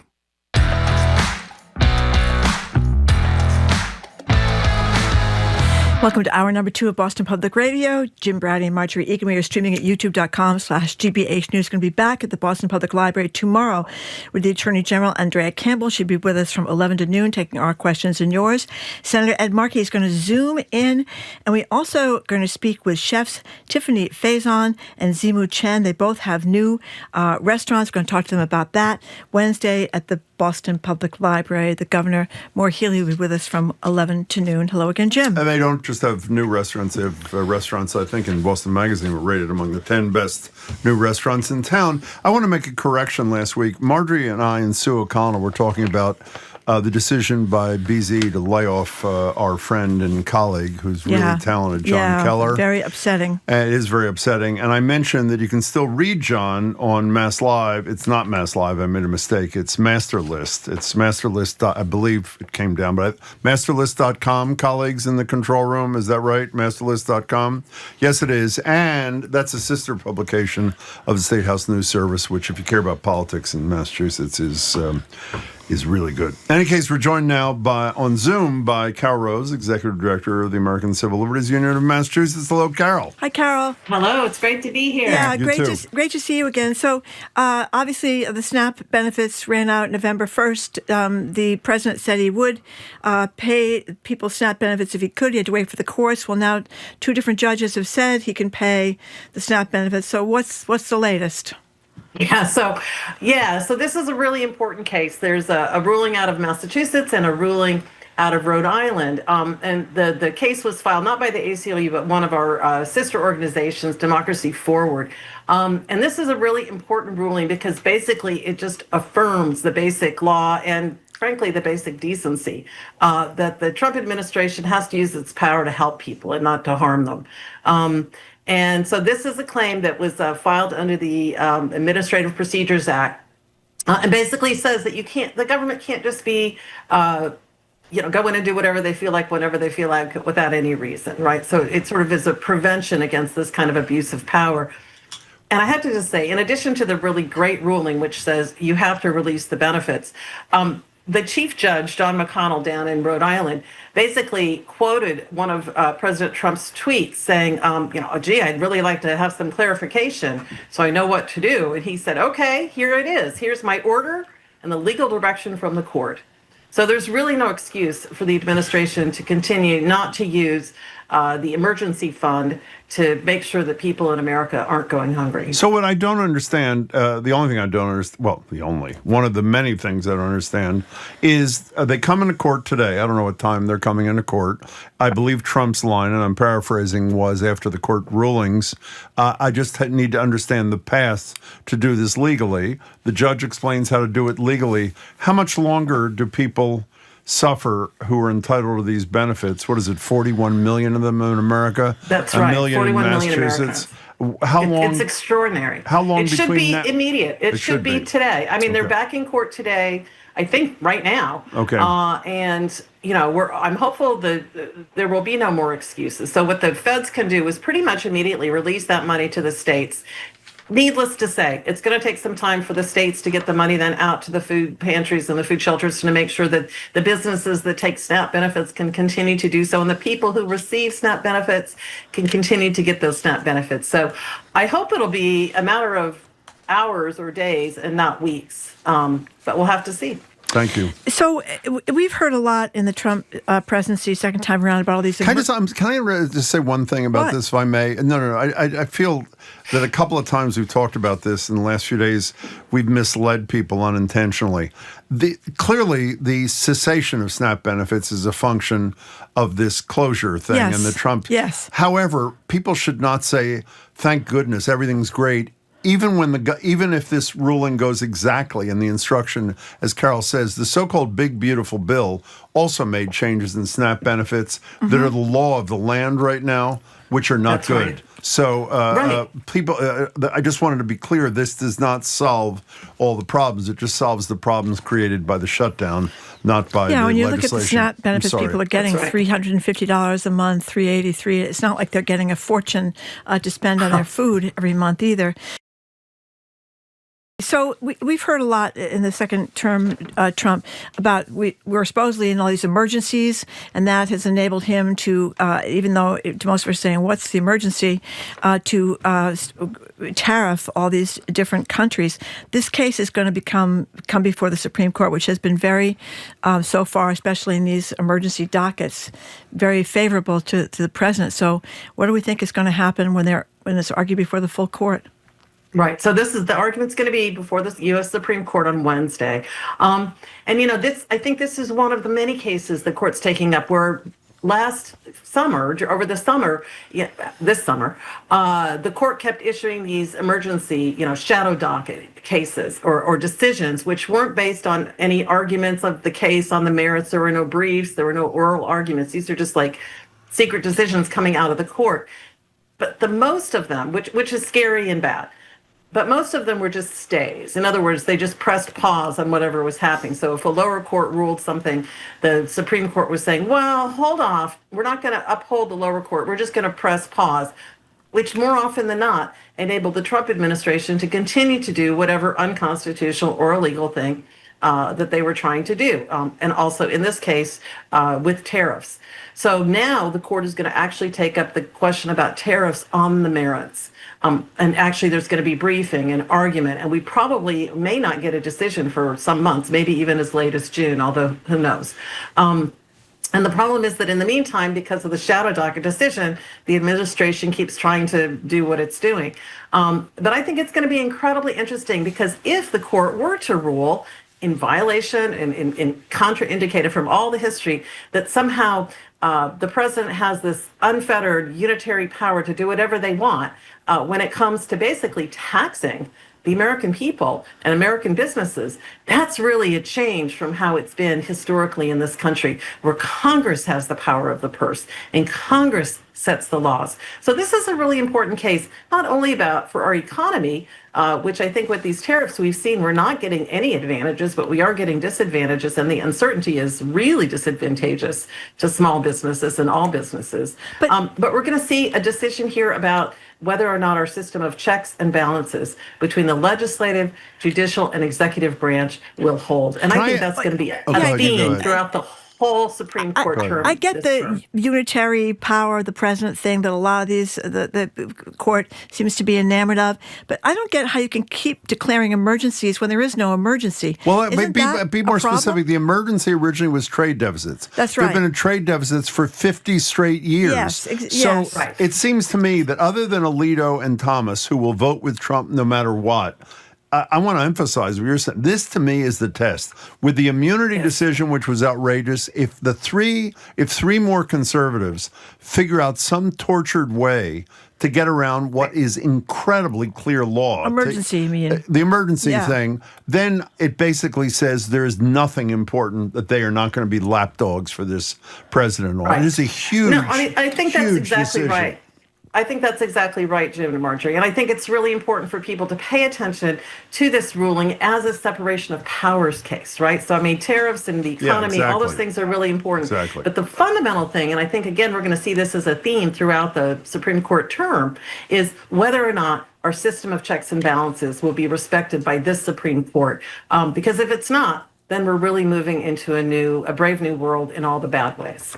Well, I have been transfixed by the story out of Quincy about the mayor there, Mayor Koch, who decided with the new police station that what we needed was two 10-foot statues of Catholic saints for a price tag of $850,000. One of them is St. Michael the Archangel, and the other one is St. Florian, who's got something to do with firefighters. These are huge, totally overtly religious, if you ask me, but a court has ruled. So what's the deal? Yeah, so no, this is a case about church-state separation and freedom of religion and belief in our Commonwealth, which is sort of in Quincy, which is where John Adams was from. This is like the heart of our right to religious freedom and freedom of religion and belief in this country. So this is a case about a secret effort to use tax dollars to erect these two 10-foot bronze statues outside of the town public safety building for nearly $1 million. So the ACLU we're representing a group of Quincy local taxpayers who say that this violates the Massachusetts Constitution and the prohibition on government favoring one religion over other religions or religion over non-religion. And it's so important. The case is sort of funny because the statutes are silly and funny, but it's actually deadly serious. And the reason for that is because the reason that the founders of our country wanted to put in a prohibition on the government establishing religion was because at the same time they had religious liberty. And you cannot have the free exercise of religion if your government chooses one religion over another religion, right? You can't have freedom of thought if the government says it has to be based on religion. And so this prohibition on the government establishing religion is really inseparable from the right to exercise religious liberty, exercise freedom of religion and belief. And that's why the case is actually really important because we've seen this erosion of separation of government and church. And now we want to make sure that those boundaries are kept so that everyone can enjoy freedom of religion and belief. Well, what I love about this story, or don't love about this story, because it's terrible for the taxpayers in Quincy, apparently they've already spent $700,000 over there on the statues to the artist, and they, we don't know what's going to happen to these statues, but the taxpayers have already lost that money. That was going to get up to $850,000 because it was going to spend $38,000, of course, to have them shipped across the Atlantic, I guess, to come to Quincy. But they're already on the hook here for all this money. Yeah, no, I mean, just to say, we got a big win just last week in this case when the judge basically granted the request and said, you can't put the statues up. I don't know, can you get a return to sender on a big religious statue? I think they say what has happened in similar cases is that they try to sell the statues to some religious group or something. Right. Maybe the archdiocese. Well, that would be fine. I mean, churches are allowed to put up religious statues. Correct. It's not like you just can't have the government endorsing one religion, because when they do, then it violates the rights of people who are not from that religion. There's a big, unrelated to the case, but related to what's happening in Quincy. There's been a big push to give this particular mayor a big raise. I know. And so maybe it could come out of his proposed raise. No, but we have to be kinder to him, because he was scheduled for a mere $130,000 raise on his $160,000 salary, which would have made him the highest paid mayor in Massachusetts, even though Quincy is only the 7th most populated city. But the other day he said he only wants a $60,000 increase, which is about a 45% increase. So he's only... That's not going to pay for the statues. It's barely going to. There's $700,000 in the hole already. The goal is just incredible. Can we stay in Massachusetts for a second? We talked a lot with you and with others. Maura Dolan, who is not only a governor's counselor, but one of the people who provides legal assistance to people who cannot afford a lawyer she doesn't work at the public defenders, but the private lawyers who do it. Everybody remembers there was sort of a strike of sorts because the pay was so much lower than the surrounding states. The legislature, in its wisdom, did nothing, and then it finally granted them a $10 an hour raise, which still leaves them well below the standard in surrounding communities. My understanding is a lot of these people, despite their decades of commitment, have decided they can't do this anymore for these kinds of wages. The case is now before the SJC as Supreme Judicial Court, and I believe the issue is whether the court itself could order the raising of the reimbursement of the essentially the fees for these lawyers. Could they and would they? Well, yeah, so the oral argument in this case is on Wednesday. And fundamentally, this is about the right under our state constitution for every criminal defendant to have an attorney, okay? You remember Gideon's trumpet, the famous Gideon case. So this is about the right of people to have a lawyer if they can't afford one when they're being held on criminal charges. And so for the third time in 20 years, okay, the issue of inadequate compensation for Massachusetts criminal defense attorneys has come before the court. And each time the court has said, well, we'll defer, we'll see if the legislature will fix it. We hope the legislature will fix it. We urge the legislature to fix it. And then the legislature doesn't fix it. And so right now we have more than 7,000 indigent defendants who've gone unrepresented. And it's really incredible. And so this is really about the bar advocates. So there are people who are public defenders who work for the Committee for Public Counsel Service on a salary for the state. And then there are private attorneys called bar advocates who take about 80% of these indigent criminal defense cases. And unlike public defenders, they actually have to cover their own overhead, like, their legal malpractice insurance and their office space and their bar dues and things like that.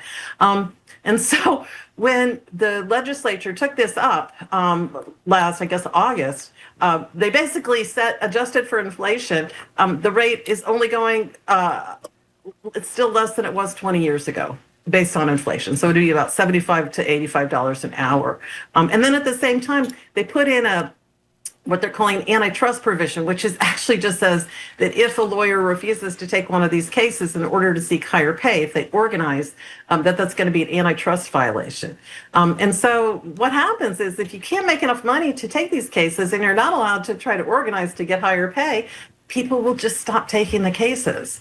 And really, the court has a choice. Either we set all those people free who've been accused of committing crimes, which is one option, or the court could actually say, legislature, we order you to do this, and in the meantime, here's something that we want you to do. So we're hopeful that the court will actually take it on. And it has happened in other places, in other states, where the courts have actually dictated that they have to.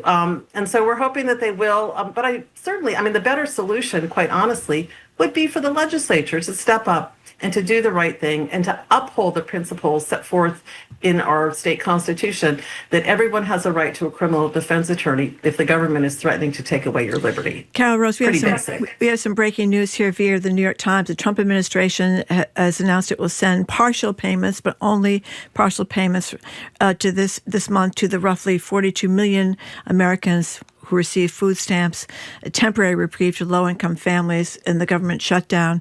And so we don't know what partial means. We should keep reading because this is actually... the government communicates its intentions in a filing with the federal court, which had required an update by Monday. In the filing, the Justice Department said the administration would, quote, fulfill its obligation to expend, unquote, money in an emergency account for SNAP so the states could, quote, calculate the benefits available for each eligible household. And it's saying that, it goes on to say, the New York Times reporting, the Trump administration filing says it will cover 50% of the allotment. So it seems to me, correct me if I'm wrong, that does not comply with the court orders unless the administration, the Trump administration, is going to argue the available reserve, the emergency reserve, only allows us, in terms of bottom line, to cover the 50%. And the number in Massachusetts is astronomical. Was it 240 million a month? 240 million. Governor Healy said she's going to throw in 4 million, but obviously that's not going to get anywhere near the 280 million that comes from the 240 million that comes from the government. And apparently, according to this, he's going to give half. Half. And by the way, well, people, for those of you who are nodding, well, that's something. It's not something when you're dependent upon SNAP to feed your family. And if you Google any story on radio, television, podcasts, newspapers about what people are going through, even through these couple of days of uncertainty and lack of benefits, it is really a painful kind of thing. We're talking to Carol Rose from the Civil Liberties Union of Massachusetts. Can you explain what's going on? We talked a little earlier about the 60 Minutes interview where Trump was asked about some of the sadistic behavior, not Norah O'Donnell's word, mine, towards from ICE, towards people who allegedly are doing horrible things, most of whom, as we know, are not. They're also not granting bond hearings for a lot of these people, which is a departure from the past. Explain that and explain how they can get away with that. Yeah, well, right now, we're trying to make sure at the ACLU, we're trying to make sure they can't get away with it. And so we have filed a class action both here, and actually there's one in Washington State and one in California, so it's not the only one, but it's one of the first here in Massachusetts, challenging this sudden decision by the Trump administration to deny basic due process to people who are detained by ICE here in New England, but also nationwide. And so they've been denying bond hearings. So basically saying, if you get picked up by ICE, you can be detained indefinitely without any due process or possibility of getting out on bond. Even if you're not a flight risk, even if you were wrongfully detained, nothing, you can never get a hearing, zero due process. And this is so clearly unconstitutional. Our Constitution provides for due process when the government wants to take away your liberty. And that is not set on whether you're a citizen or not, okay? So most of these people who maybe overstayed a visa or whatever, they're not people who've committed a crime. It's not, in fact, a crime to overstay your visa or to be in this country. It's a civil offense. So the notion that the government would just lock you up and throw away the key without any possibility of a bond hearing, without any possibility of due process, is just unconscionable. And the good news is that we filed this lawsuit. It's the ACLU of Massachusetts, New Hampshire, Maine, and the law firms of Arujo and Fisher and Foley Hoag. So we work with a big group of wonderful advocates across Massachusetts. And basically what we've said is that it's unconstitutional. And just last week, We secured a bond hearing for our lead client, and then a couple days later, we were able to win a class action from the federal district court judge. So that means that all the people who are being picked up here in Massachusetts will be protected as the case moves forward in the courts. I think I'm sort of channeling Marjorie here, at least in spirit, but I totally agree with her. By the way, it's really important that you guys defend the Constitution with the passion you do. But when you win, essentially, to me, and this is not blaming you, it's blaming the court system. It's basically like, okay, I robbed the bank. You're forcing me to give back the money. I'm giving you back the money. I'm going home now. Well, you still robbed the bank. You still violated the constitutional rights. And none of these courts are having serious consequences for the Justice Department, and there's no incentive, unless you tell me I'm wrong, for the administration to not violate the Constitution, because the that happens is the Civil Liberties Union sues them, and they have to relent. But there's no penalty for unconstitutional denial of people's basic rights. And I should say, by the way, when Carol Rose said a minute ago that undocumented or not, you're entitled to due process under the Constitution, that's not her opinion. That's the law of the United States of America. That's the Constitution. So isn't it time to hold some people in contempt or do something?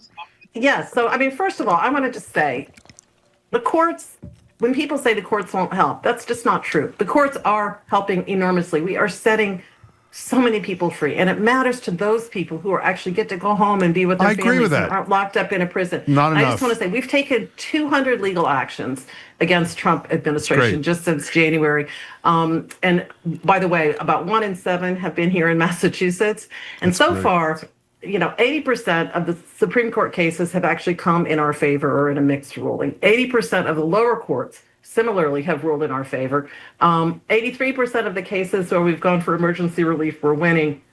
And 70% of all the cases we filed have at least diluted or slowed down the Trump administration. That's great. Now, having said all of that, so when people say the courts aren't helping, that's not true. I didn't say they aren't helping. No, I said they're not doing enough. But when you hear people saying that, now, are the courts alone going to be able to do this? No, this is a political effort. And this is why it's so important that so many millions of people showed up at the No Kings rallies. This is why it's so important that people are turning out and finding ways to ensure the right to vote, and people are getting out the vote. And it's so important that every person who cares about our democracy does whatever they can. Just last week I was at a wonderful program at the Burn where it was, the band was called the Paid Protesters, and it was a teach out for music to defend democracy. Every person, whether you're a baker or a banker or a musician or a magician, whatever your role is in this world, be a part of fighting for freedom, because the courts are we're able to get some breathing space, but ultimately it's people power that is going to be needed for us to turn the tide and for the patriotic people of America to rise up and say, not on our watch, we say no, and turn it back at the midterms and at the elections.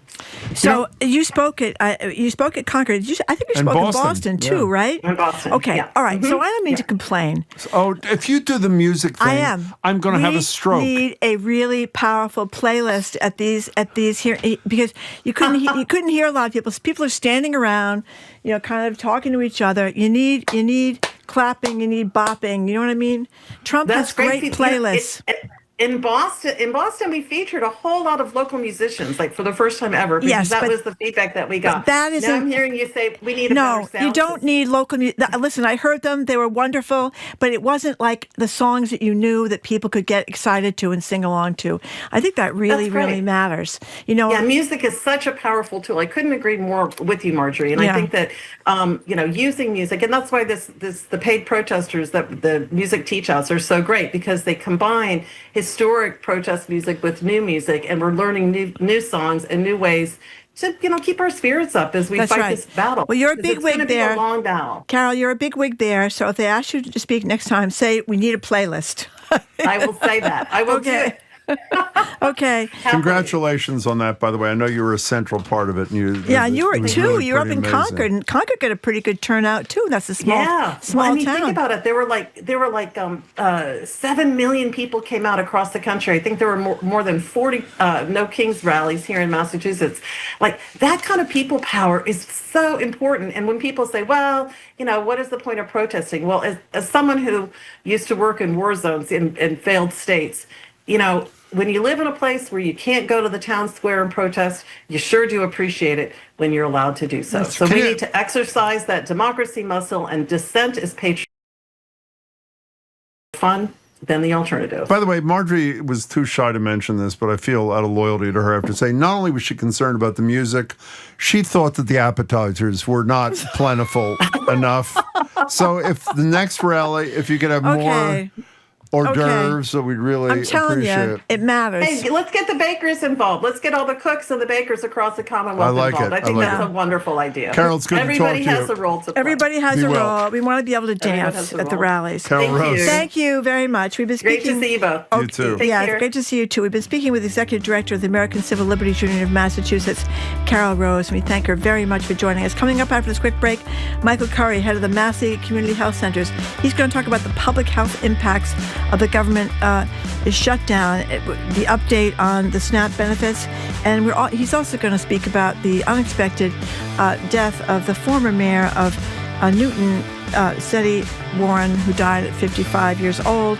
I'm Marjorie Egan. He's Tim Browder. You're listening to BPR 89.7 GBH, streaming at youtube.com/GBH News.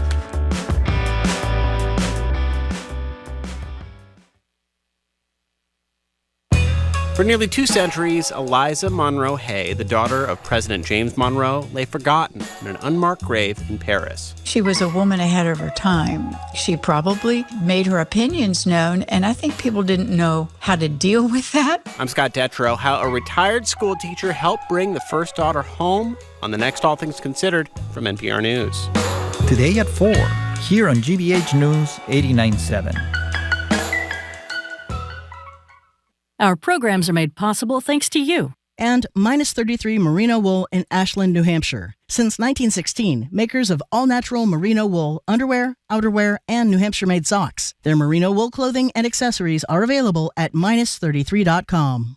And Global View Communications, providing customized inclusion strategy recommendations to organizations that align with their culture and business priorities. Learn more at inclusionitsworthit.com. Global View Communications. Inclusion. It's worth it.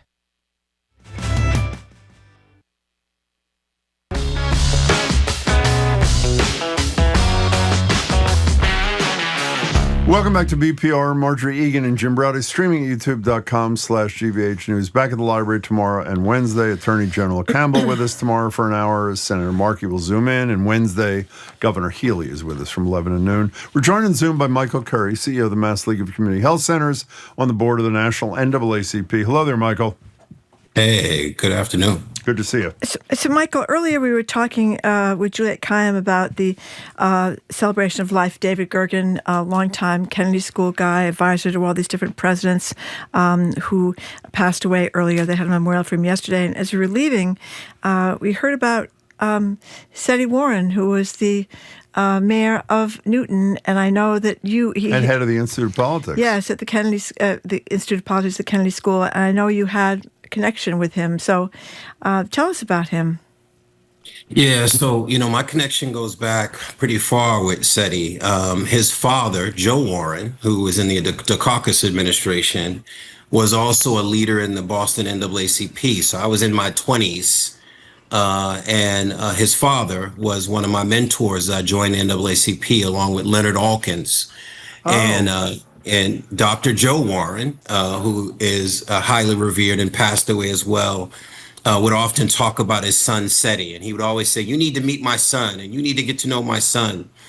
And we would eventually meet. And of course, he would go on to become the mayor of Newton, the first Black man elected to lead a city in the Commonwealth. And I just don't want anyone to pass over how phenomenal that achievement is, that in the many cities and towns in this Commonwealth, that it took that long for a Black man, woman to be elected to lead a city or town in the Commonwealth. And it was no surprise that whether it was Duvall in 2006 or Sedi when he became mayor of Newton, you just know that special people show up and they do special things, and Sedi was one of those.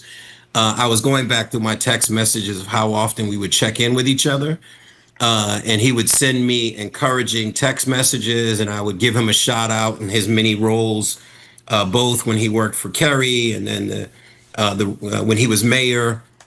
He and I would meet once in a while, and then the Kennedy School of Institute of Politics. He just was a phenomenal man who, when I was watching the Facebook post today, everyone was talking about his smile. Yeah. That he showed up in the room with just this authenticity, this genuineness, this energy, this sincere interest in what you had to say and what you thought. And I just want to say to all of his former colleagues, and one of them in particular, Roger Lau, who is a phenomenal leader in the Democratic Party, and Roger's post about how his heart was broken that he lost his friend. So I am grieving for my loss in Sedi Warren, but I know many other people are as well. No, he was a great one. He was a great one. So, Michael Curry, we spoke a couple of minutes ago to Carol Rose from the Civil Liberties Union of Massachusetts about the decisions on Friday from Rhode Island and Massachusetts federal courts ordering the Trump administration to use emergency reserves to fund SNAP even during the shutdown. And Marjorie just read a release from the New York Times, breaking news that the Trump administration filing today is they will only fill 50% of the hole that is created. I assume they're arguing, I don't know this for a fact, that there's only enough money in the reserve to fill 50%. But I don't even want to, if you want to comment on that, it's fine. I also went on to say that the problem with SNAP are not just a function of the shutdown, but the big, beautiful bill that became law also would reduce SNAP benefits in a serious way. Can you explain to people the health connection of adequate and decent nutrition and how food is as much a health issue as it is a whatever? You know what I mean? Of course you do. Yeah. Please. Yeah, well, it's unfortunate in this country's history. It's taken us so long to understand that food is health and food is medicine. And that's why when this health center movement that I'm fortunate to be a leader in started 60 years ago, 1965, the first health center in Mount Bayou, Mississippi. I'm sorry, Columbia Point, second one in Mount Bayou in 1966. Wait, the first one in America was in Columbia Point? First one in America was in Columbia Point in Dorchester. I did not know that either. Wow. And I believe the date is December 11th, 1965. So we'll be celebrating that date very soon. Wow. But here's why I said it. They used to write prescriptions for food. Think about that I'm going to write you a prescription for you to go get the food that you need. This is before SNAP. And they understood that if you don't have access to food, you can't be healthy. And now when we think about the threat to SNAP with the government shutdown and the resistance to fully fund the program, and thank you to Governor Healy and the work that she's doing with Marty Martinez, and the work that the Mayor Wu is doing with the Boston Foundation and Lee Pelton, trying to fill in the gap for what the federal government is failing to do. We've always understood that if you don't have access to healthy food, you can't be healthy. And you can't eat, and you have to make the choices between rent and transportation to get to and from your job or daycare, or pay for those critical services that food, unfortunately, may be a choice that people have to make. Not eating is a choice that people have to make. So we are deeply concerned within the health center movement because we understood it 60 years ago, and we understand it today that our patients, particularly Mattapan, Dorchester, Roxbury, predominantly poor people, rural folks, Black and brown folks are more susceptible to being food insecure, particularly in this moment with the pause in SNAP. Can I ask you one last question? You mentioned early on there was prescription of food long before SNAP. In recent years, I know we've speaking of David Gergen, with his daughter, Catherine Gergen Barnett, about doctors today making using Medicaid for Medicaid patients, prescribing food. In normal times, forget the shutdown, would Medicaid under Donald Trump provide a waiver or whatever is necessary for that kind of a prescription to be funded for food? Well, I think we've shifted the model, right? Is that we've decided that now we fund food banks and pantries, and we provide resources through SNAP and WIC and other vehicles to provide access to food.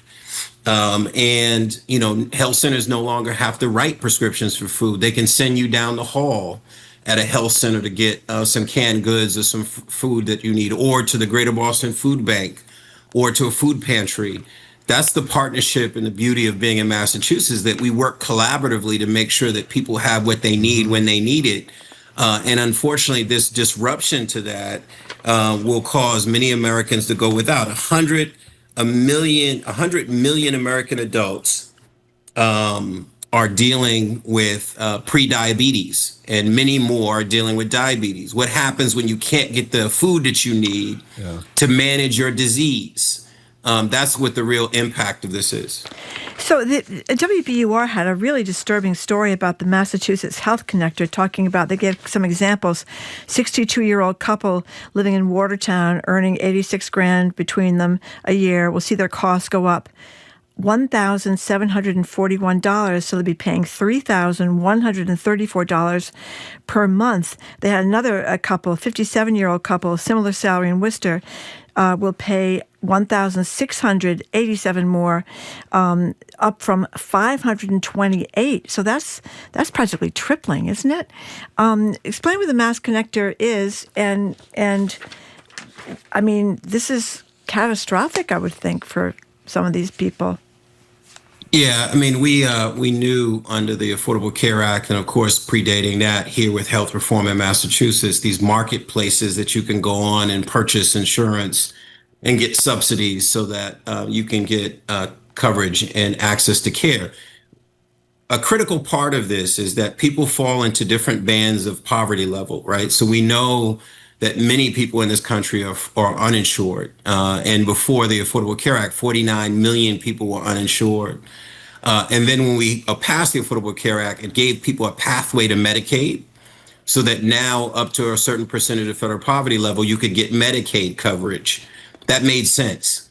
We made sure that we had these marketplaces, and here the Massachusetts Connector and the Commonwealth, so people could go to a marketplace and purchase coverage that's affordable, and that there would be subsidies to help you purchase that coverage.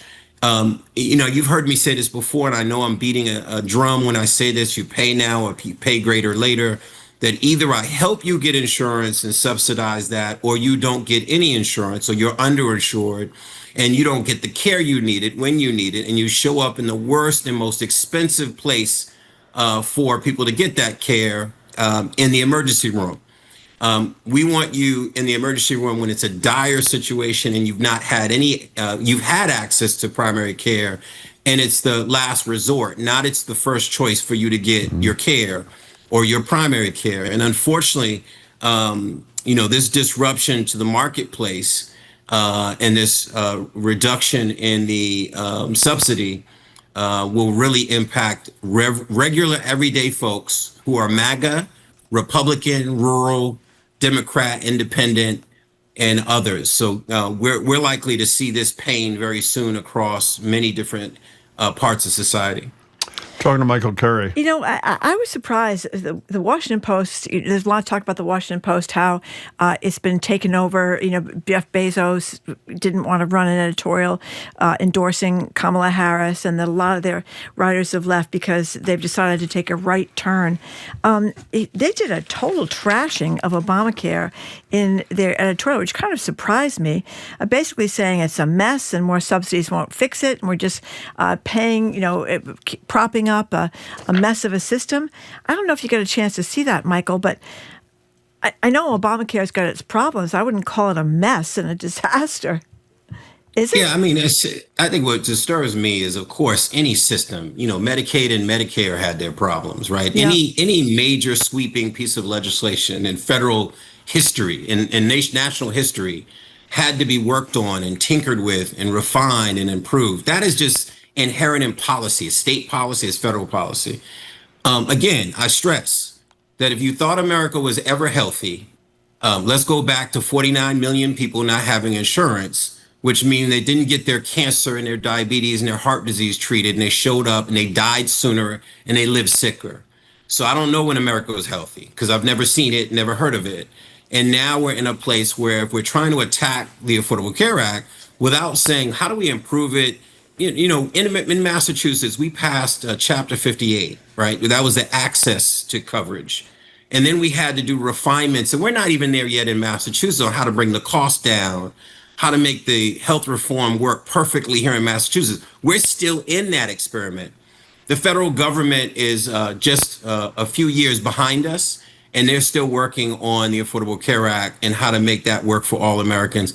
But, this is the narrative war that we're in, which is, Marjorie, you've heard me say this. People say, well, I don't like Obamacare, but I love the Affordable Care Act. Yeah. Right? The ridiculousness of that.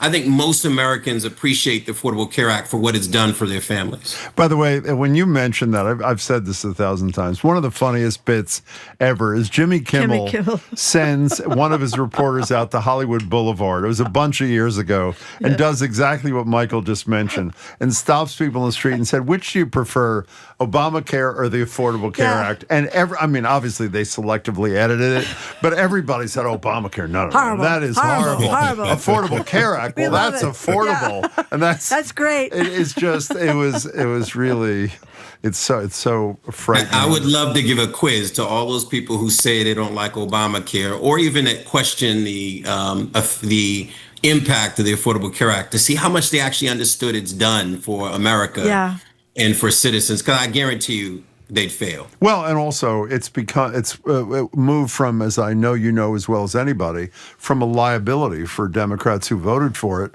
to a huge asset, because despite what Donald Trump said to Norah O'Donnell last night on 60 Minutes, it's a very popular and critical program. We spoke to John Gruber this morning, who helped write the damn thing and also helped write the Massachusetts version. He admits, like you do, there's some pieces that need fixing. Some things were political compromise. It was a compromise because otherwise we would have gotten rid of the insurance companies and done Medicare for all, and nobody wanted that, right? I mean, it was a big part of that had to do with pleasing the insurance companies, I think. Did it not? And even with his interview, the president interview last night, which I thought was ridiculous, which is when they asked him, so what would you replace it with?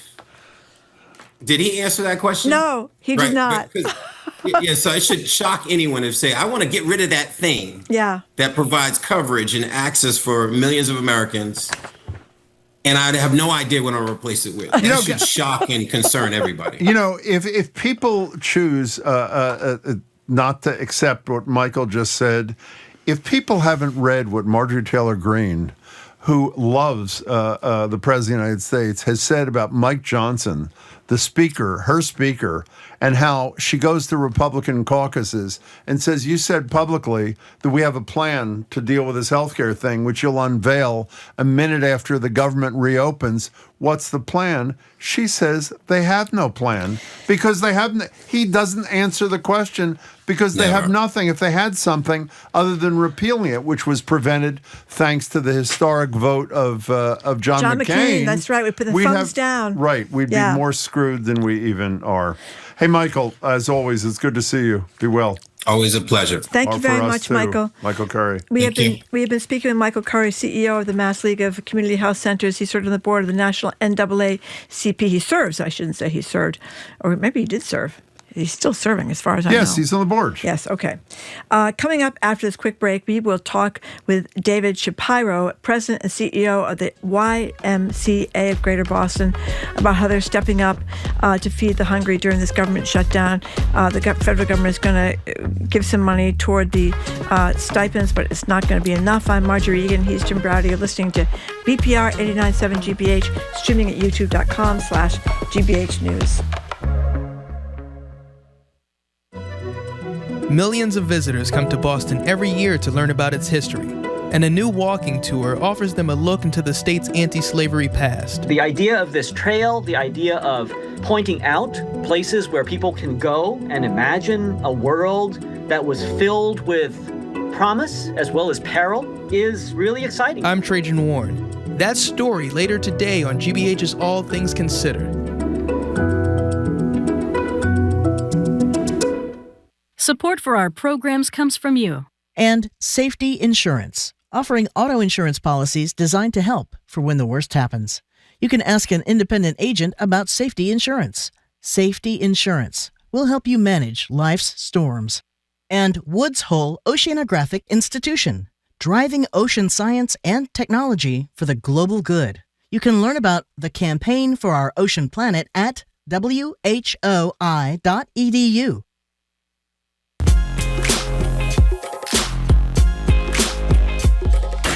Welcome back to BPR on GBH and Marjorie Egan and Jim Browdy. Sorry. And we are now joined. Whoops, I lost my page here. Jim, can you find? Yes, I can.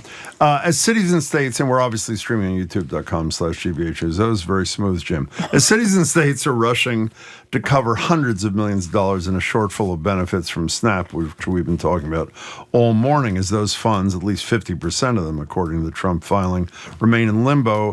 A lot of local organizations are stepping up to fill the gap. And by the way, they've been stepping up to fill the gap apart from the government shutdown because there's still a crisis beyond the SNAP crisis. We're joined now on Zoom by David Shapiro, the president and CEO of the Greater Boston YMCA. David, it's good to see you again. Welcome. Great to see you. Yeah, Go ahead. No, Mark. go ahead, David. You go ahead.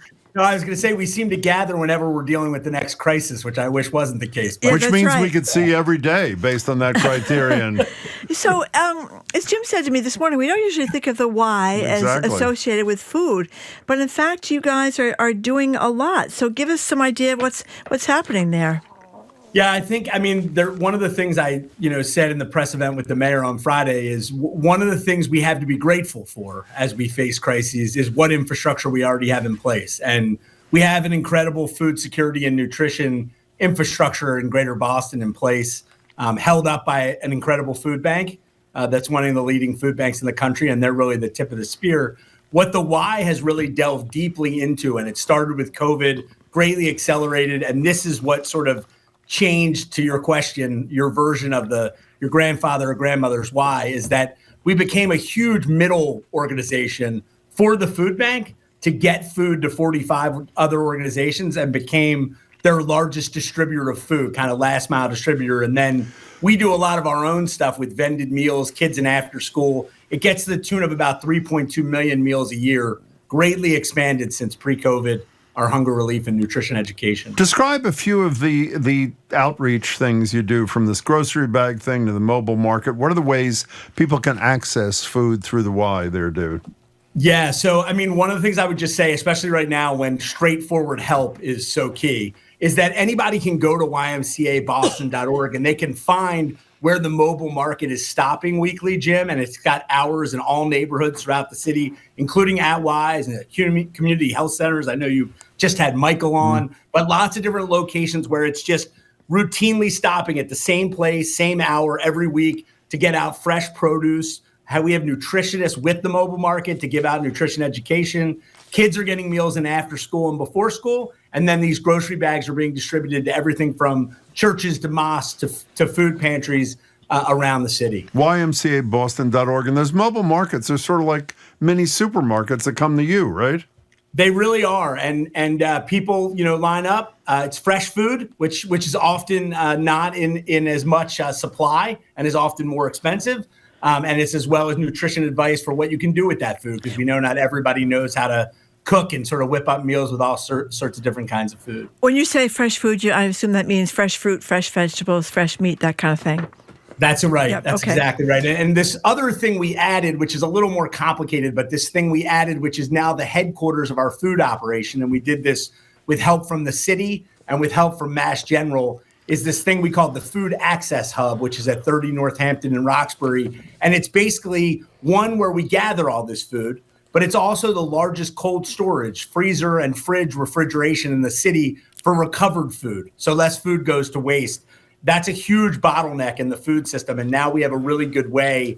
I've got 90 pounds of salmon at the docks and I can't use it for commercial, but unless someone can take it and refrigerate it and get it back out, it just gets wasted. So That's a huge asset in the fight now. You know, we had a woman who called the other day who was just a spectacular caller who talked about, had she lost her job? I think she'd been laid off, but she would consider herself middle class, had never been to a food pantry before, was embarrassed to be going to a food pantry.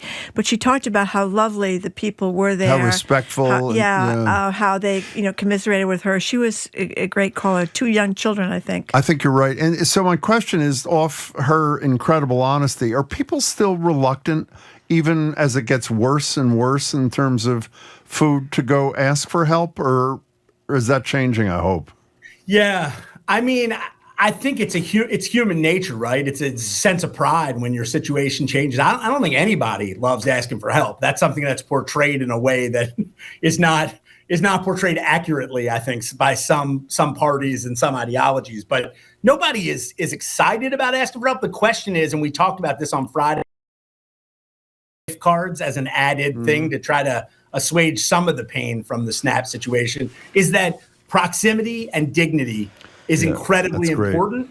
You're not going to make people's lives that are already hard harder. You're not going to put the onus on them. We already have people come to the Y, so we do about $6 million in financial assistance a year. A lot of that is the changing situation, like your caller. I lost my main source of income. I lost my spouse. Can I get a free membership now? So we're already dealing with these situations, and the more people are in community and feel connected, the more they're willing to ask for help. And you want them to ask for help, right? I mean, that's what community is about. Talk about the senior nutrition programs. We only have 30 seconds. Oh, we only have 30 seconds. That's fine. That's fine. Real quick. Yes. We do nutritional education across all 13 Ys in Greater Boston, often focused towards seniors having healthy habits, keeping balance. There's a physical education component. So it's just about holistically keeping seniors healthy as they age. Okay, so if they want information about all these programs, www.ymcaboston.org. They got it. That's where you can help. That's where you can get help. And a lot of those people are the same people, giving help and getting help. By the way, people are typing www. I think it was 1920. Okay. People were still typing. I'm trying to be complete and accurate here. You always have to... David, not only do you do great work, but you are upbeat, even in times of great pain, which is really a big help to us. All right, I'm sure a lot of people around you. So thanks for your work and thanks for your spirit. I'll skip the www, Jim. I'm just going to say YMCABoston.org. Thank you very much. We've been speaking with David Shapiro, president of this and CEO of the Greater Boston YMCA, YMCABoston.org. Coming up after the 1 o'clock news, James Beard, award-winning chef and author Alexander Smalls joins us ahead of an event at Suffolk University. Jared fills in for Jim, who's slithering off to some unknown destination this afternoon. I have some things to do, Marjorie. I'm Marjorie Egan. He's Jim Browdy. Listen to BPR 89.7 GBH.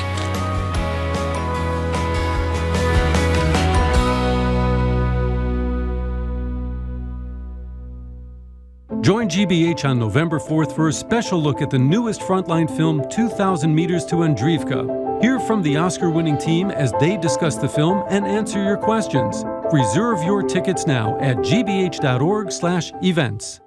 Support for GBH comes from you. And Burton's Grill and Bar, serving weekend brunch with dishes like cast iron French toast, chicken and waffles, and short rib hash. A gluten-free menu is available, with 8 locations in Greater Boston. burtonsgrill.com.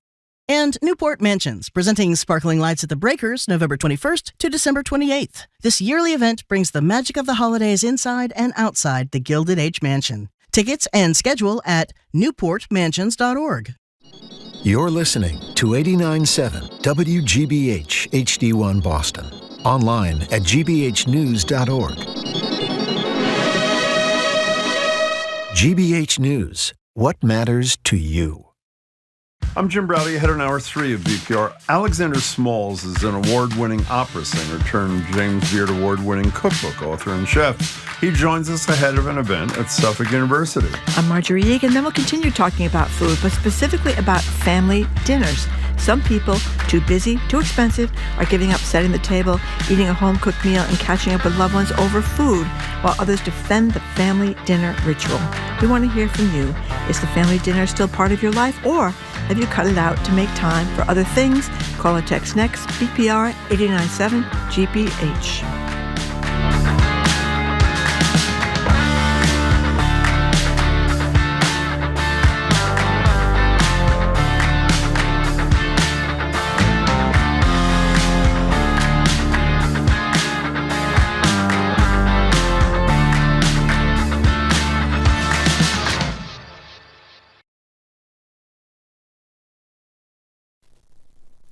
Live from NPR News, I'm Lakshmi Singh.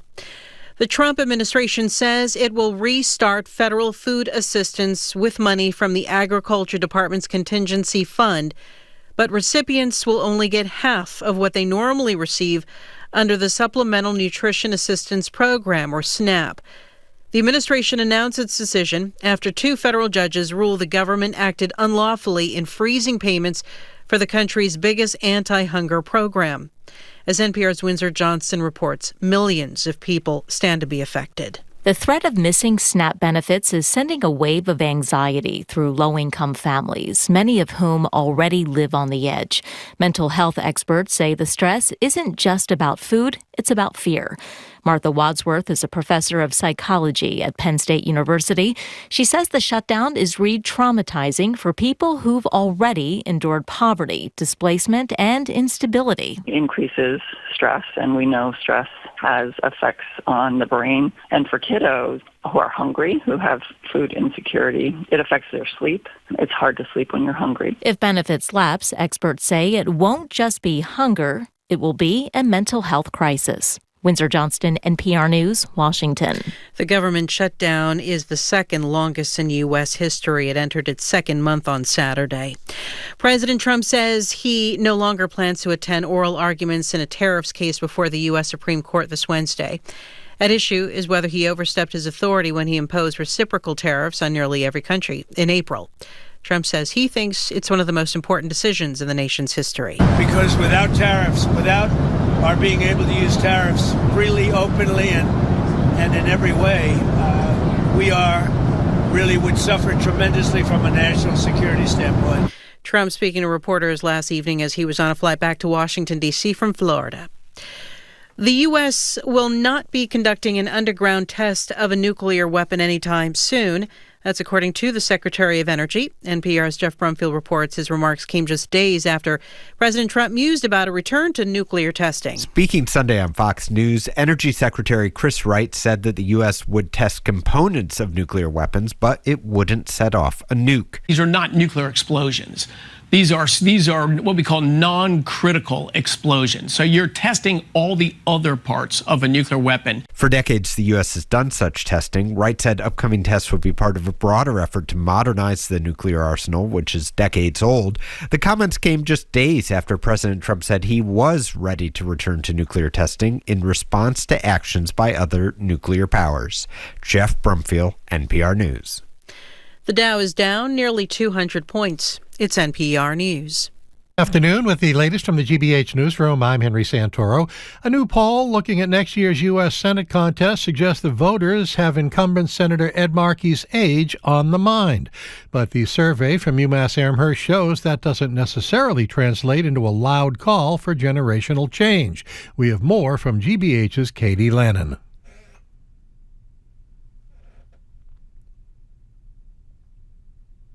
If Markey wins re-election, he'd be 80 years old when his fourth Senate term starts. The most frequent word poll respondents picked to describe him was old. But even so, among likely Democratic primary voters, Markey posted an almost 20-point lead over his younger challenger, Congressman Seth Moulton. Voters said the most important quality in a candidate was someone who will push back against President Trump. None of them said it's a top priority to elect a candidate representing a new generation of leadership. Katie Lannon, GBH News. A Canton police officer is on paid leave while an investigation into allegations of misconduct is carried out. A release from the Canton Town Administrator's Office says the unnamed officer was placed on administrative leave on Friday, October 24th, pending the outcome of the investigation. The release says that due to the ongoing nature of the investigation, the town is unable to provide additional details at this time. In sports, the Celtics host the Utah Jazz on the parquet tonight. Monday Night Football, Arizona is at Dallas. Increasing clouds, maybe some rain rolling through later today. High 57. We are at 56 degrees in Boston right now. This is GBH News. Support for NPR comes from NPR stations. Other contributors include Charles Schwab, offering investors choices like full-service wealth management, advice, investing, and trading on Thinkorswim. Learn more at schwab.com.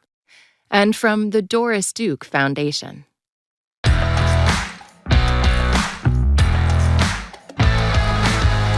Welcome to hour number 3 of Boston Public Radio. Marjorie Egan and Jared Bowen, who's filling in for Jim Browdy, who had to go somewhere. We don't know where he went. Streaming at youtube.com/GBH News. Jared, thank you very much for coming in. It's great to be with you. Filling the breach.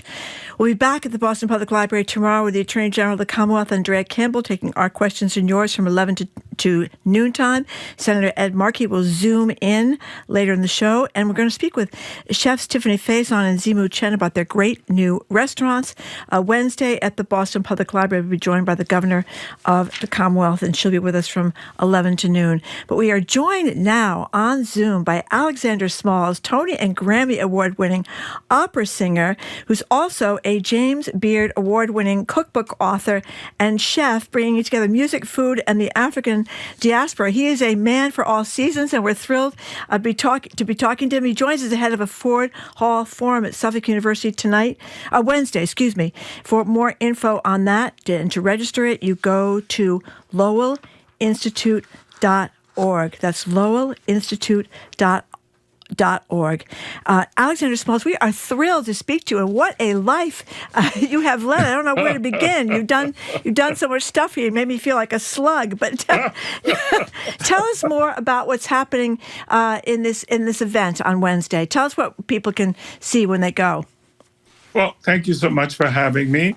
I'm excited to be back in Boston. It's been a long time. And I will be joined in conversation with Charlotte Jones, who essentially will, I guess, talk to me about this career I've been having. Well, some career. Well, let's talk about that career in this. Actually, I think it begins with how you grew up in South Carolina and how you were raised around food. Is that an apt description to talk about how you were launched into your world?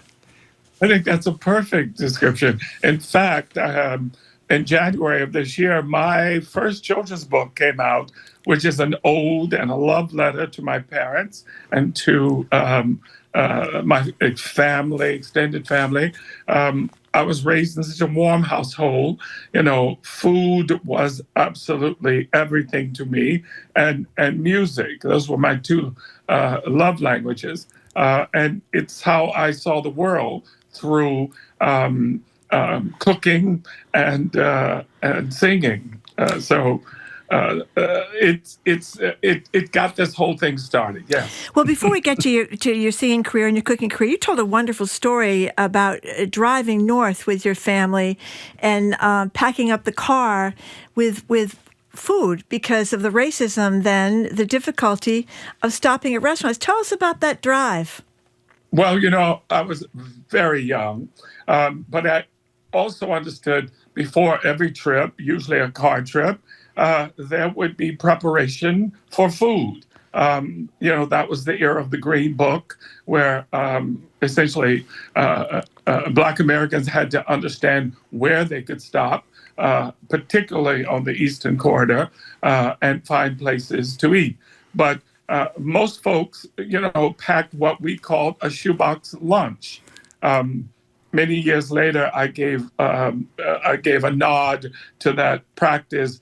I opened a restaurant in Grand Central Station. Yes. Called the Shoebox Lunch, and that was to give homage to that ritual. And you know, you would basically get an old shoebox. You would pack a whole lot of food, including fried chicken, in wax paper, and you would put it in with the napkins, paper napkins, and plastic forks, etc. And then you would wrap the box with twine, and you know, kind of like a little gift box, and that was your food. Well, as Marjorie said, we'll go back to your singing career, the Grammy-winning singing career. Opera star. A huge opera star. Yeah. Oh, that. Yeah, oh, that. Oh, yeah. But I want to continue asking about just your interest in food and your interest in African food in particular that you've written about in your cookbooks, including the most recent one last year, and the food that you put on the menu in your restaurants, and basically the learning and sharing you've done over your culinary career. Well, basically, I'm very fortunate to be a descendant of the Gullah Geechee people. That is the Low Country in Charleston, Beaufort, South Carolina, Savannah, Sea Islands. That ritual is much akin to the West African culture. And so my first 3 restaurants specifically was a take on those Gullah Geechee roots. And it allowed me to express who I was on a plate and the colorful background that I shared with my sisters and family was unique. Well, after the first 3 restaurants, I went on a odyssey to discover my roots beyond the United States and followed the slave routes of the transatlantic slave routes and discovered the connection of West African food with my Gullah Geechee, which launched me into a whole new study. And in 2013, I opened the first Afro-Asian American restaurant in Harlem that specialized in the food of enslaved people on 5 continents, how through slavery, Africa changed the global culinary conversation. Now, I will say prior to that, my first restaurant was considered by many critics the first fine dining African-American concept, Cafe Beulah, which was, tablecloths, wine pairing, and it was famous for a deconstructed gumbo plate, which, if you can imagine, some 3 years ago, at a Black-owned restaurant, there was a dish on the menu for $40. Outrageous, absolutely. Outrageous. But you didn't mention the Cecil, correct me if I'm wrong, was Esquire magazine's best new restaurant in the entire country, I think in 2013. So that, you had all these other places, including that 22,000 square foot deal in Dubai. That deal. The African dining hall. That's one big place. But you know what I found fascinating? I think Americans are not, we tend not to, we're not very good about the rest of the world. A lot of us are very ignorant about the rest of the world. I'm embarrassed to say, I was reminded, Africa's a huge continent, about all the different countries, from Rwanda to Senegal to Mozambique, the Ghana, Nigeria, all these different. Exhausting. Yeah, but very different foods in these different countries. Right. So tell us about that. 54 countries. Yeah. But what I decided to do, both with my food hall, as well as the Contemporary African Kitchen that came out this time last year, is that I took it by regions. Because, Africans are nomadic in their culture. They could start off in Cameroon and end up in Rwanda. It's not uncommon. They're following the herd, they're following the traffic. Yep. Whatever, out for a stroll, and you end up, a gazillion miles away. But so I decided to really do justice by looking at it from a regional perspective, north, south, east, west, central. And also where there was repetition, I sort of glorified the ingredients and local ingredients that made that dish more individual, and distinct. Well, I was wondering, in that regard, too, the world is so much flatter now. Social media, of course, we're all about sharing, especially with food. So as you were writing your most recent book, The Contemporary African Kitchen, contemporary being the key word there, what you've realized about how this cuisine and culinary trends have evolved? Well, the thing is that anytime you're writing about a cuisine like Africa, you are also writing uphill against stereotypes. Just snatches of concepts and ideas that people have about, the culinary and the unknown. It has never really been that available globally. And so people, it was very important for me that people understood that this is a book about chefs at the height of their game, leading chefs in Africa, who essentially are setting the table for a global market, whose culinary ideas have evolved through a rich culture. And the food is recognizable, contemporary, and it's alluring. It will seduce you. The key to every recipe in that book was, as I said to chefs, we are creating dishes much like my dinner parties in New York City. Imagine if I was coming to dinner, what would you serve, and how does this menu express best your cultural expression? Voila. Okay. As long as you mention the dinner parties in Harlem, I mean, you hang with the stars. I looked at the list of people that came to your parties. You had Sidney Poitier, you had Jane Fonda, Al Roker, Lena Horne, Eartha Kitt. This was years ago, obviously. Toni Morrison, the great writer. You had Oprah. So what's the deal? You just send out invites and people just show up? Yeah, it's interesting. First, let's start with the fact that I've owned 5 very important restaurants culturally in New York City in the last 32 years, let's say.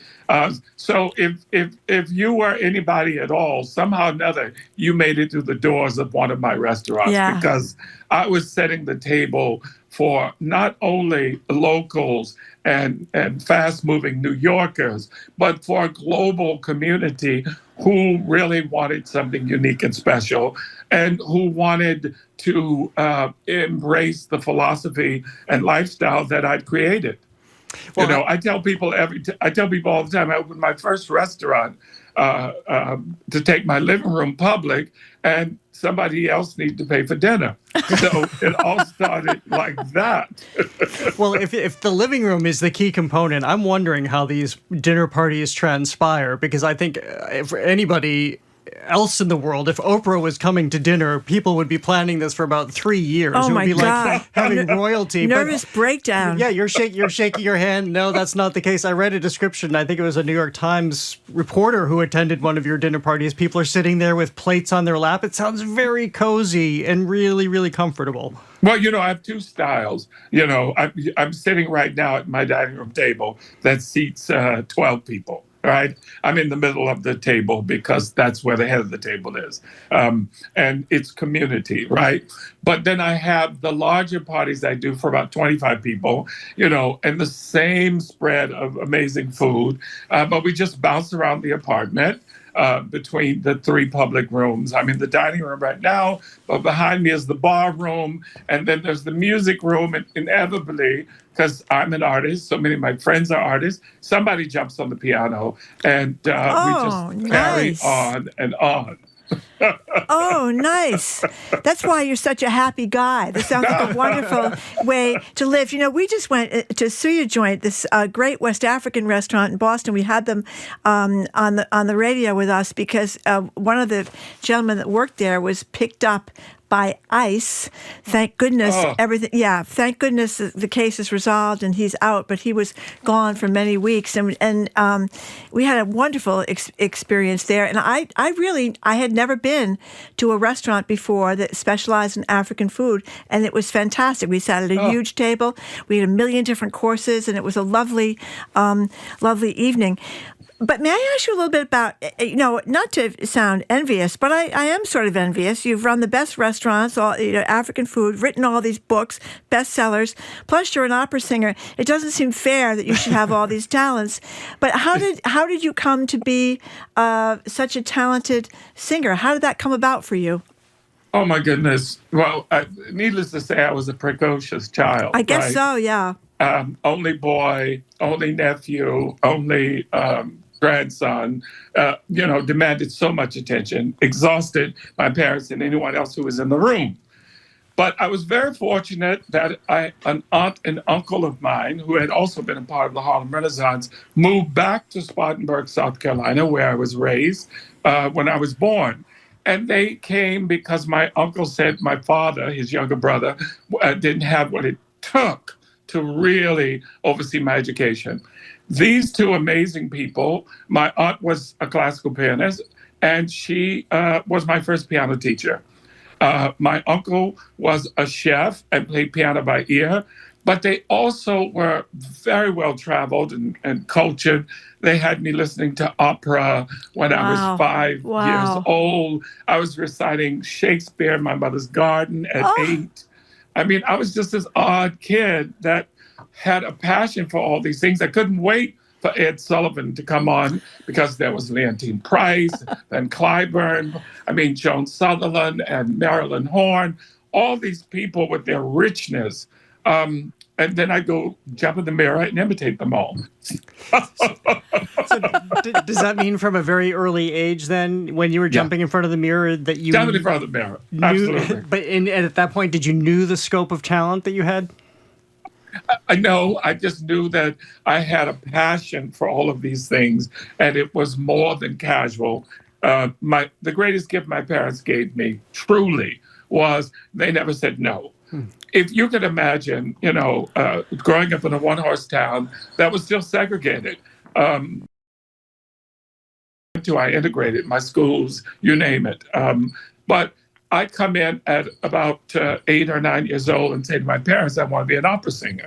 Well, they're horrified. The idea, A, that I would be an entertainer was frightening enough, but B, I wanted to be something they hadn't seen anybody who looked like us do or know. And they were frightened, but they never said no. And they encouraged it. I thought I lost them when I told them I needed yoga and fencing for the stage, right? Yeah. So tell us about your first professional experience. When did that happen? Oh, my God. That's a unique question that I haven't been asked before. I think I would say when at an early age, I started winning competitions. Okay. In my small town. And I would win the talent competitions, which started this whole thing. And then I became the state soloist for the choir, the state choir. And I did all the solos for the high school when I was in junior high school. Wow. So it started like that, and then it just went somewhere. Okay. And then you would do, and the cooking, where did that, I know you mentioned your family and your parents and stuff. Was it learning at their knee, as it were? Absolutely. I cook with my mother all the time. First of all, I absolutely adored my mother, and the private time with her spent in the kitchen gave me a leg up. My sisters had no interest in cooking anything.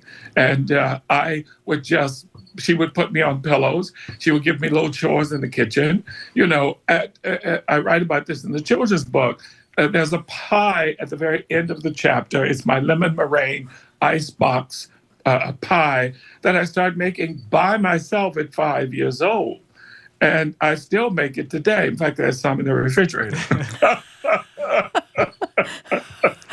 Well, speaking of things you do to this day, I assume whether it's your dinner parties or in the cookbooks, you create playlists too. So you marry song to the process of cooking. How does that come to be for you? As if cooking isn't enough, right? Then I need a recipe for music. It's just madness. It started as a child. I was the only kid in my family that needed to have parties. I would create a club. My dad built me a clubhouse in the backyard. And I'd put the club together until we had the party. Once we had the party, the club would be abandoned, and then we'd have to start from scratch again. But I always organized the music and the food, the menu. Nobody else had any interest in any of those things except eating. So it just, it's some things in my life, they just, they took root as a kid, and they never left. In a few minutes, and I should have introduced you again, we're speaking to Alexander Smalls. He's going to be appearing in this event on Wednesday night. Do you have it in front of you, Jared? It's at the Suffolk University campus for a Lowell Institute conversation about music, food, and the African diaspora. Okay, and if people want to go, they go to lowelinstitute.org. I wanted to ask you, in a few minutes, we're going to speak to our listeners about family dinners. There was a piece in the New York Times a few days ago that talked about this woman that said she was through with the family dinners. It was too much work. She didn't want to do it anymore. And then it caused this spree of letters to the Times saying people love family dinners. They think they're very important. And and it was a lot of women were saying they're too tired at the end of the day, they can't do the family dinner, blah, blah, blah. So I wonder what you think about the family dinner as a place, obviously, for the family to sit around the table at the end of the day, or even the Sunday dinner. What do you think? Well, I'm a product of the family dinner. Yeah. You know, I don't think it served me too badly. I mean, and it wasn't just on weekends. You know, my father would come home at 5 from work. By 5:30, he wanted to be sitting at the table. Yeah. You know, and we all had to be sitting at the table. We could be out playing. My father had this great whistle. I mean, literally, you could hear it from anywhere. And if you couldn't hear it when he whistled, it meant you had driven your bicycle too far. But the whole ritual of dinner together was everything, you know, and I lived for Sunday dinner because it was not only just the best food of the week, but it was an opportunity to create and connect and engage and create common ground and familiarity that all stemmed from this bounty of food on the table that expressed who we were as people. Well, in a similar vein, now that it's November, how do you approach Thanksgiving? What is that holiday for you in terms of food? Oh, my goodness. You're asking. I just started making my guest list this morning. Oh, my God. Is Oprah coming again this time? My last name is Bowen. Yeah, that's right. That's right. Well, you know, it's been such a pleasure talking to you. And as I said before, it astounds me at what you have done, going all over Africa, started all these restaurants, that the James Beard, everybody's falling all over you, an opera singer, and these wonderful meals you do at your home. You're a very impressive guy. I maybe should broaden my horizons beyond peanut butter and jelly sandwiches, Alexander. I don't know. Just cook. Cook and invite people. They'll thank you for it, and you'll feel so gratified. Well, I feel very gratified talking to you. Thank you so much for being with us today. It's a pleasure. We really appreciate it. Yeah, what a privilege to speak with you. Thank you. We've been speaking with Alexander Smalls, James Beard Award-winning chef, author, not to mention a Grammy and Tony Award winner. On Wednesday, he'll be on the Suffolk University campus for a Lowell Institute conversation about music, food, the IAF. For more information, go to lowellinstitute.org. Well, coming up after this quick break, whatever happened, as Margie was talking about, to the family dinner? Alexander Smalls thinks they're important to you. I'm Jared Bowen here with Marjorie Egan, filling in for an hour for Jim Browdy. You're listening to BPR on 89.7 GBH and streaming on YouTube at GBH News.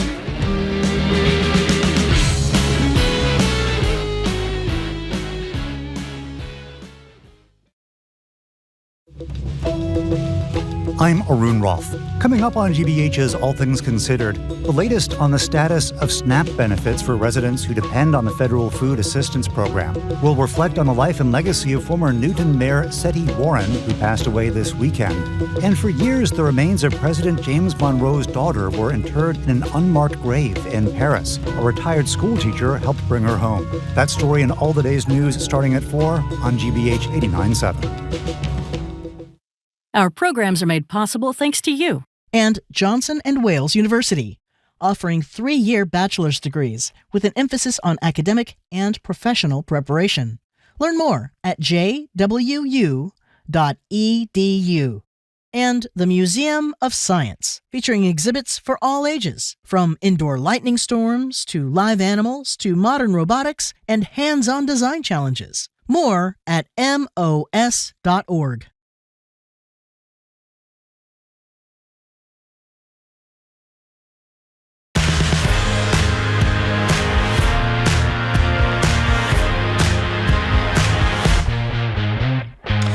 Welcome back to Boston Public Radio. Marjorie Egan and Jared Bowen filling in for Jim Browdy this hour, streaming at youtube.com/GBH News.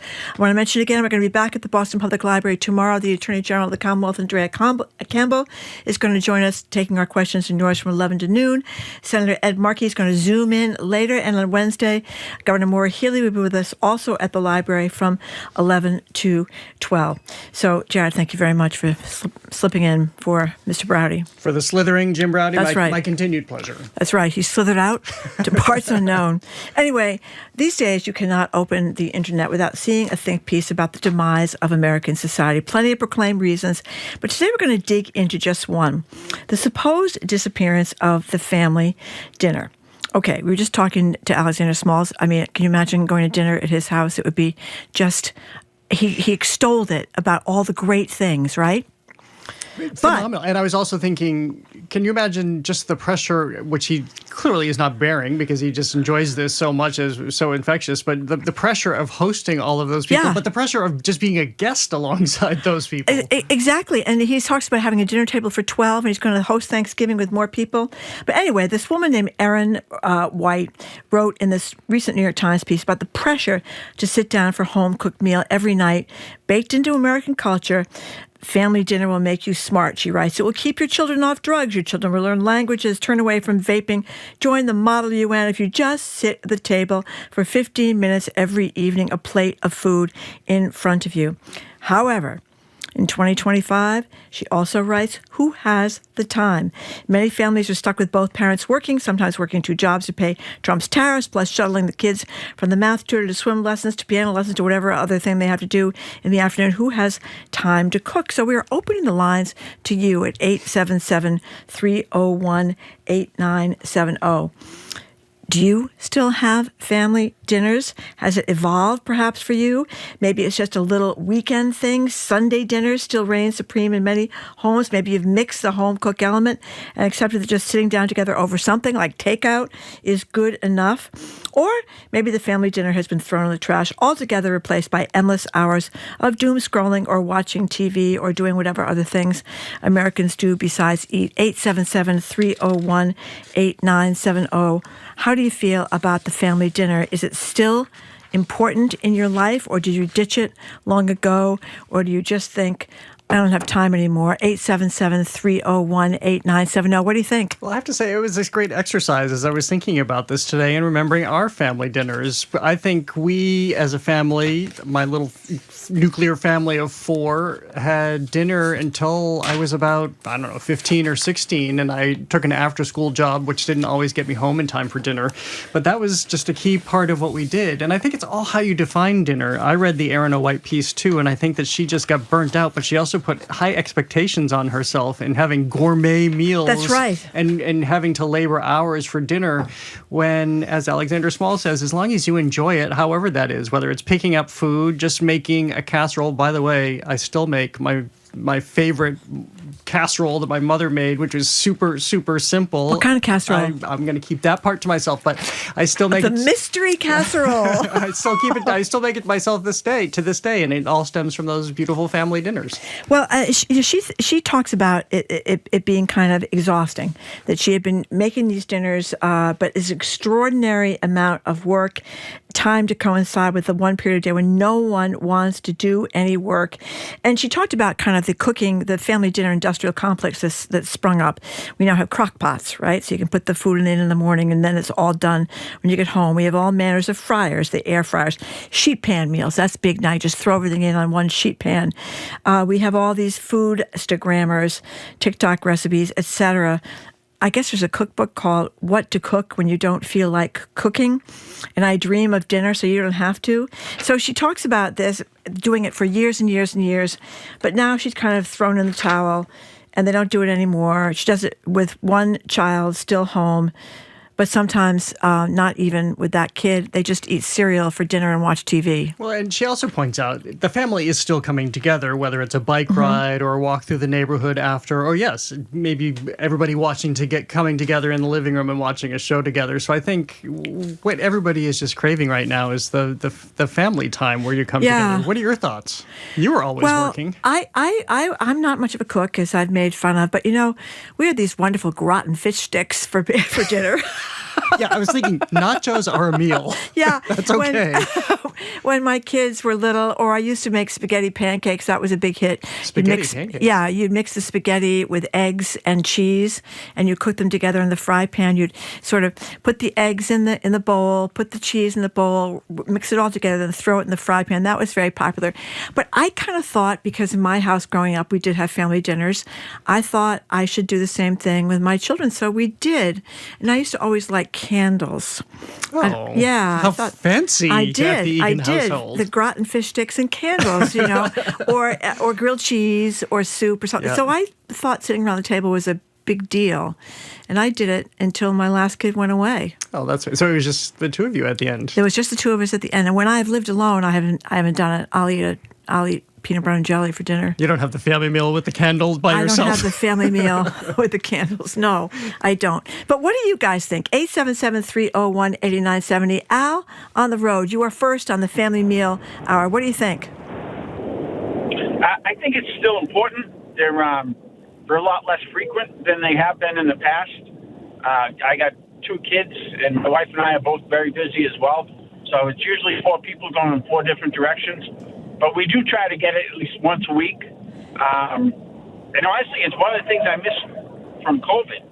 Like during COVID, we really kind of had that opportunity every day. That's a great point. That's a great point. So, but it laid a good foundation. And now the big meals are coming up, like Thanksgiving and Christmas. And those are very important, too, with the extended family. But, yeah, they're still important. Unfortunately, they're just not as frequent these days. Well, you know what I think is a big problem, Al, thank you for the call, is kids' sports.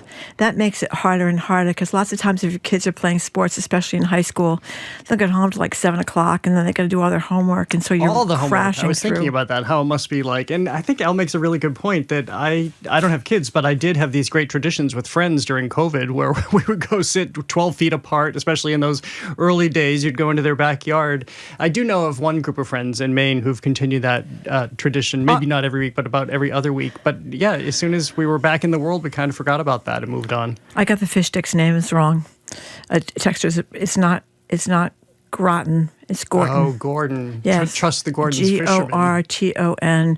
They were really awful. I don't mean to criticize. I didn't eat them. Again, the children, they thought they were great. Isn't that why we were given tartar sauce so that you can drown off the taste? Just bathe them. That's right. In goops of tartar sauce. That's right. And the other thing you can make the other thing you have to do, I think you have to cook on the weekends and then parcel it out during the week. Yeah, or again, don't put the pressure on yourself. Nachos are a meal. Cereal can be a meal. Not that you want to do that every night, but takeout is a meal.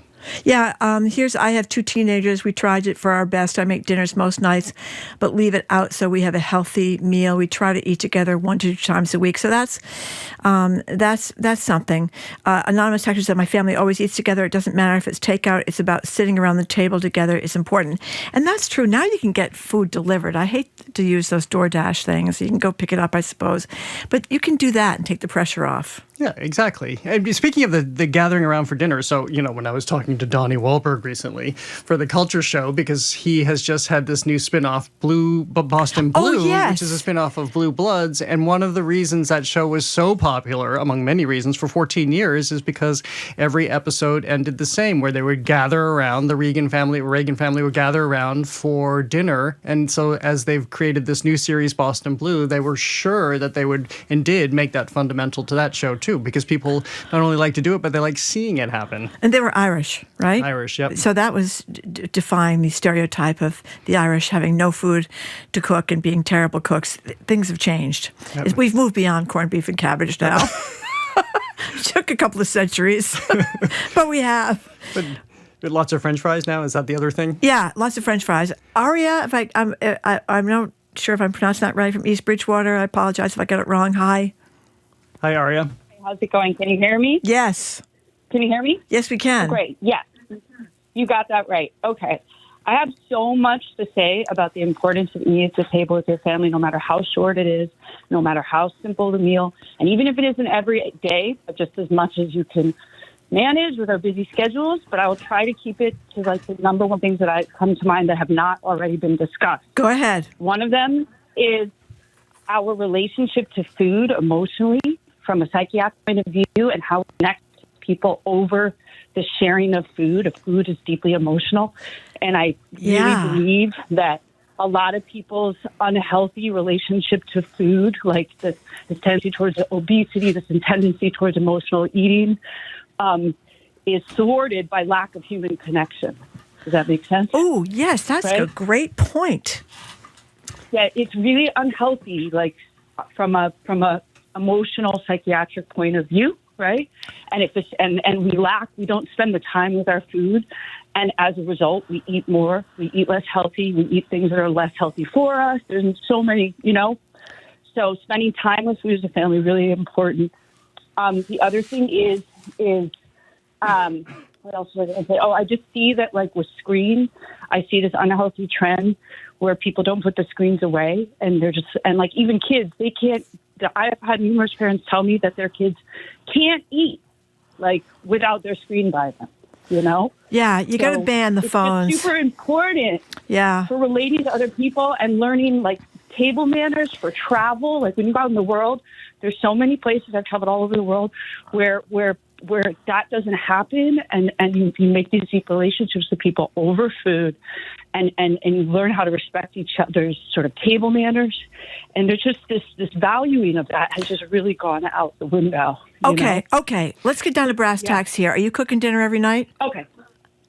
Yes, every night. Wow, I'm impressed. I order in, but I'm a very good cook. Yeah. I know how to cook really healthy and quickly, and that's a skill. Like, I get that's it. a skill. It's a skill people have to learn. Yeah.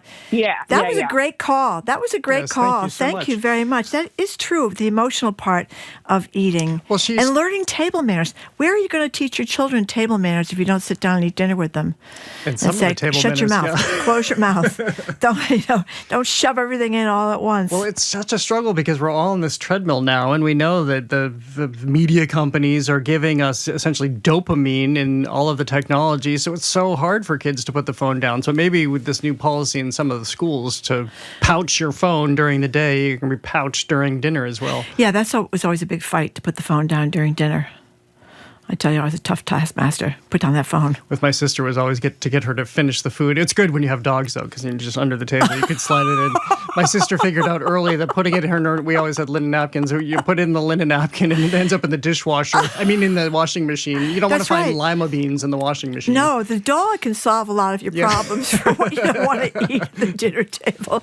I had a terrible beggar under the table every night. Sometimes he jumped right in my lap. Yeah, we had a beagle. Beagles love food. So yeah, she would snarf everything. Yeah. You have to be careful, though, if you have a lab like our friend Jan. The lab would jump right on the table and eat the entire meal. Yeah, well, that's the same lab who ate the underwear, remember? That's right. He ate the underwear. Had to have surgery to remove the eaten underwear. Terrible. Paula in the car, thank you for calling. Hi, Paula. Hi there. Hi. So I wanted to share what happens in my extended family. Okay. We meet every Tuesday night at my brother-in-law's, and we are multi-generational, ranging in age from 9 to 94. Wow. It's 4 or 5 families. Sometimes everybody that can comes, and sometimes other people can or cannot. But we never usually have less than 10 or 11 people. Wow. And to sort of piggyback on what the previous caller said, we don't have the phones at the table, and we're conversing, and it's just been it's been going on for about a year and a half, and I've seen the progression. Like, I have a 15-year-old niece who, when she started high school, the 20-year-old nephew, who is not her brother, told her about, the best teachers to have in high school and all this other conversation that I know these two individuals probably wouldn't have had if they weren't sitting at a table together. And my father-in-law, who's 94, tells old stories. Oh, and wow. It's literally the best part of our week. That's lovely, sounds Paula. So beautiful. Thank you very much for that call.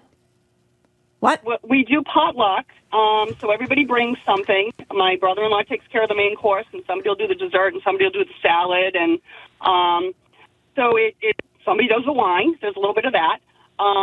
But it's just a really wonderful event that we all look forward to every Tuesday night. Paula, thank you very much for that call. We have a text here with the other side of the coin. My husband insists on family dinners when he's home and not traveling. But we hate each other and, and barely say a word. My 6-year-old has ADHD and is bored after 10 minutes, can't stay in his seat without us nagging him.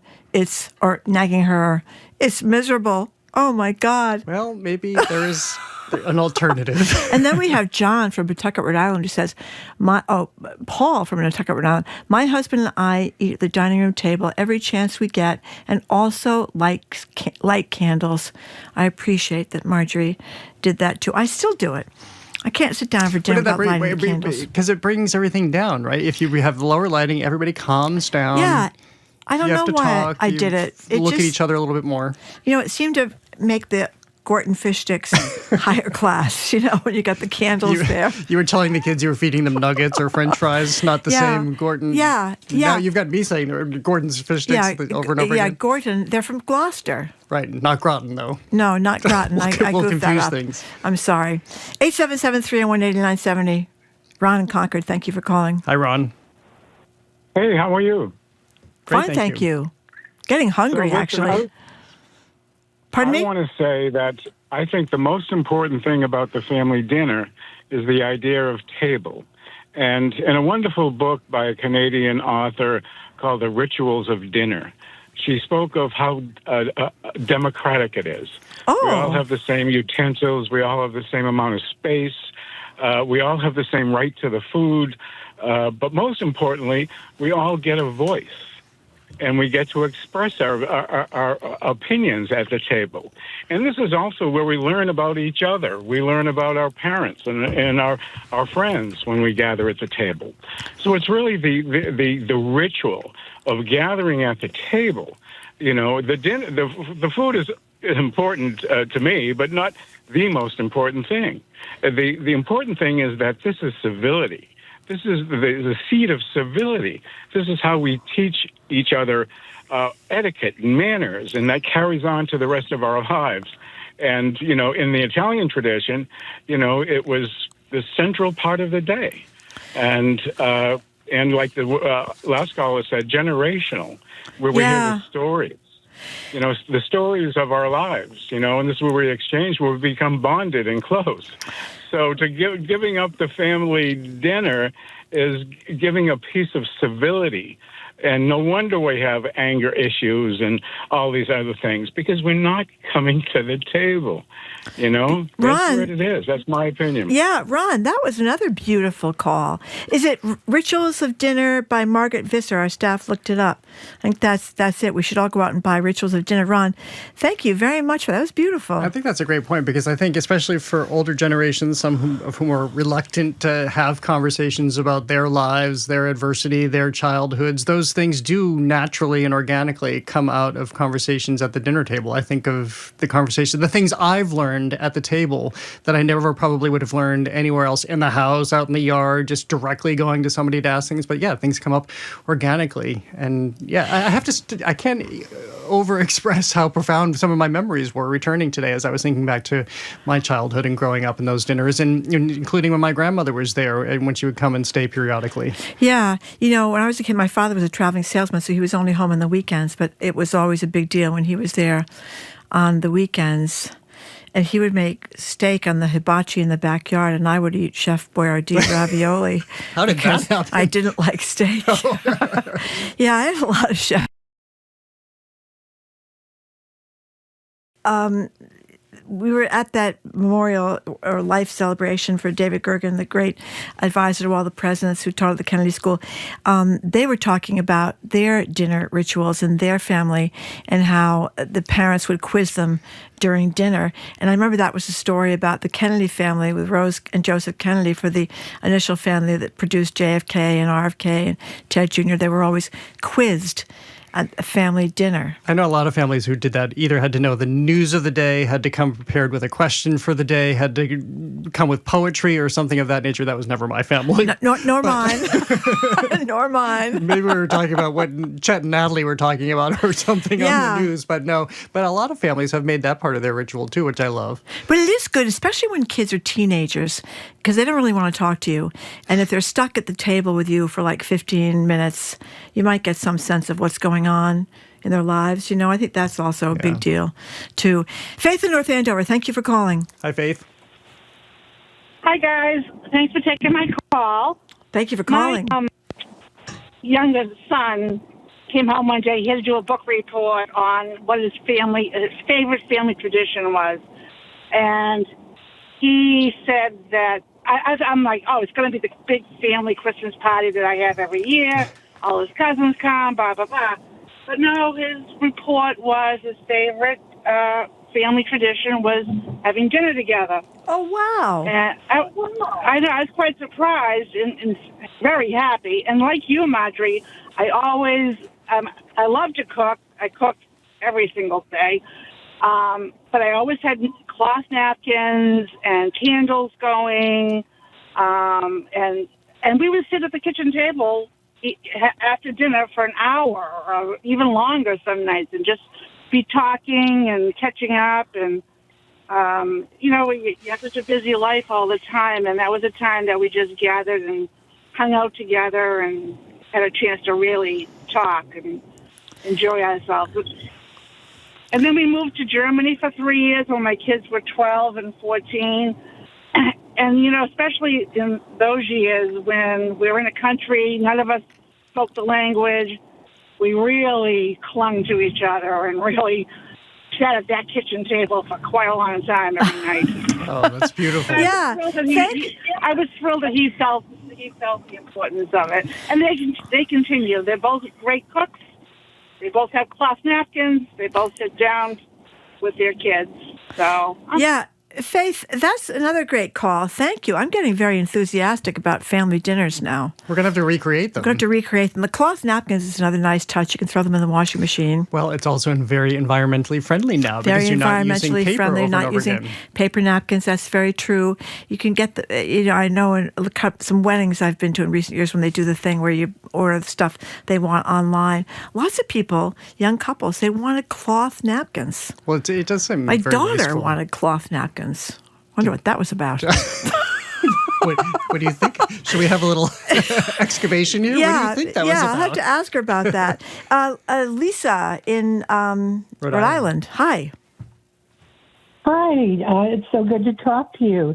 I wanted to say I grew up with a large extended family getting together for the holidays and special times through the years.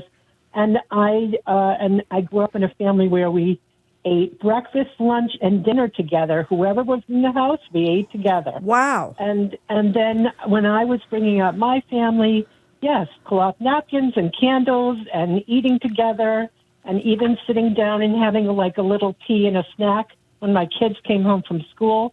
And when I could. And then I became a single mom, and I still did it with my one and only left. But what's happened now, and he's all grown up and on his own, and he cooks, and he has the cloth napkins, and he does everything with his, with his wife. But what I do now with a group of, I'd say, between 8 and 14 friends every Tuesday night, we get together for a potluck at one particular couple's house, and we have such a wonderful time every week. And I look forward to it so much. It brings that sense of, we've created a new family for ourselves. And it's wonderful. All these adults, different people, what have you done today? How was your week? It's wonderful. And it's just a great idea. And I think more people should do it. Thank you. Another great call. Gee. This is such a rewarding segment. I know. I feel like kind of a loser here, Jared. Well, not a loser. What are you talking about? Well, I'm not going to go home tonight and have I'll shove something in my mouth. But there are other variations of it. You can go out to dinner. We've had dinner together. We have had dinner together. Other friends you have dinner with. We're planning another dinner together. We are. I think you're avoiding us. We've been trying to plan it for weeks now. What are you talking about? Jim just said that he hasn't done his work. Jim's the one who's supposed to be arranging it. Well, we have some speculation about where Jim is today. I see this. Dining with Harriet Heinemann. For an early dinner, even. For an early dinner. And who knows what could come after that. Do you think he's going to bring her on the show tomorrow? Did he finally find her? Well, I don't know. Maybe he's keeping it to himself. We've been looking for her. We've been looking for Harriet Heinemann because we want to get her on the air. We haven't found her yet. This is Jim's girlfriend from Bar Mitzvah class. That's right. Okay, we have time for another call here. Catherine from Worcester, thank you for calling. Hi, Catherine. Hi. We also have a beagle who eats our table scraps. But I grew up not having family dinner at all, ever. Like, I think maybe twice because I insisted on it because I went to other people's houses and they had family dinner and we didn't even really have a table. Oh. And yeah, it's like, you know, it's the past, but we do family dinner with our family pretty much every night. And if it's not at our house, it's at either my parents or my in-laws. So we're very lucky now to have that tradition, and we love it. Very special.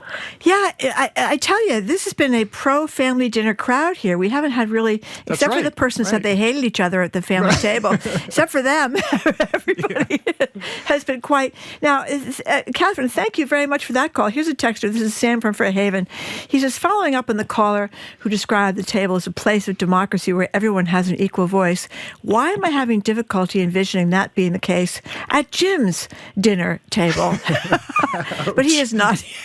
He is not here to react. Are you going to reform your dining at dinner? No. Life? No, you're not. But no, I think whenever I can, I have dinner with people, and it's. Yeah, well, didn't you tell me you have nothing in your refrigerator but vodka?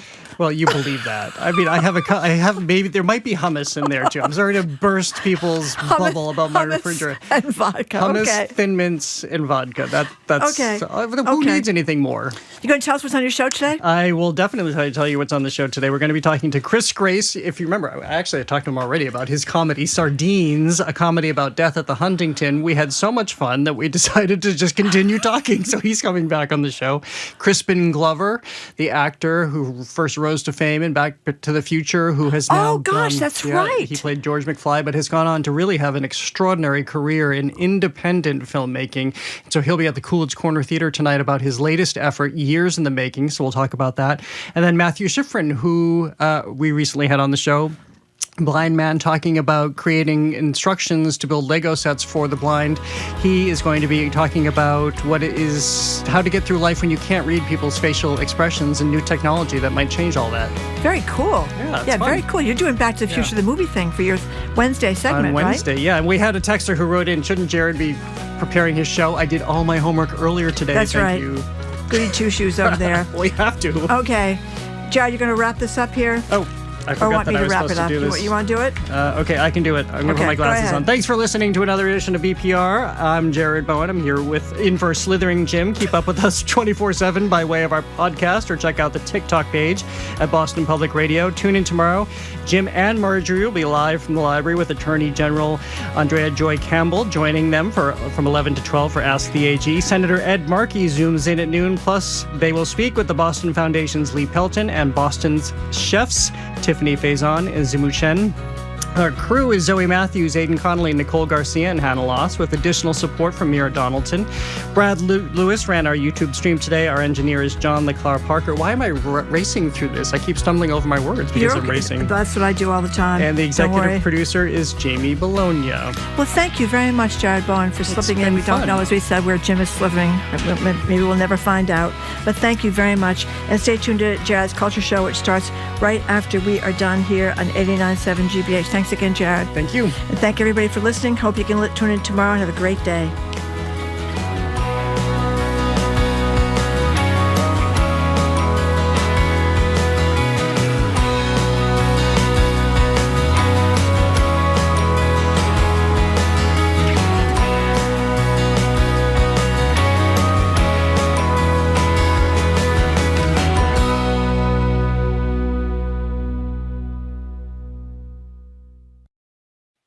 What's trending? What's interesting? What's going on around town? We're talking all things arts and culture on The Culture Show, next on GBH 89.7. Funding for our program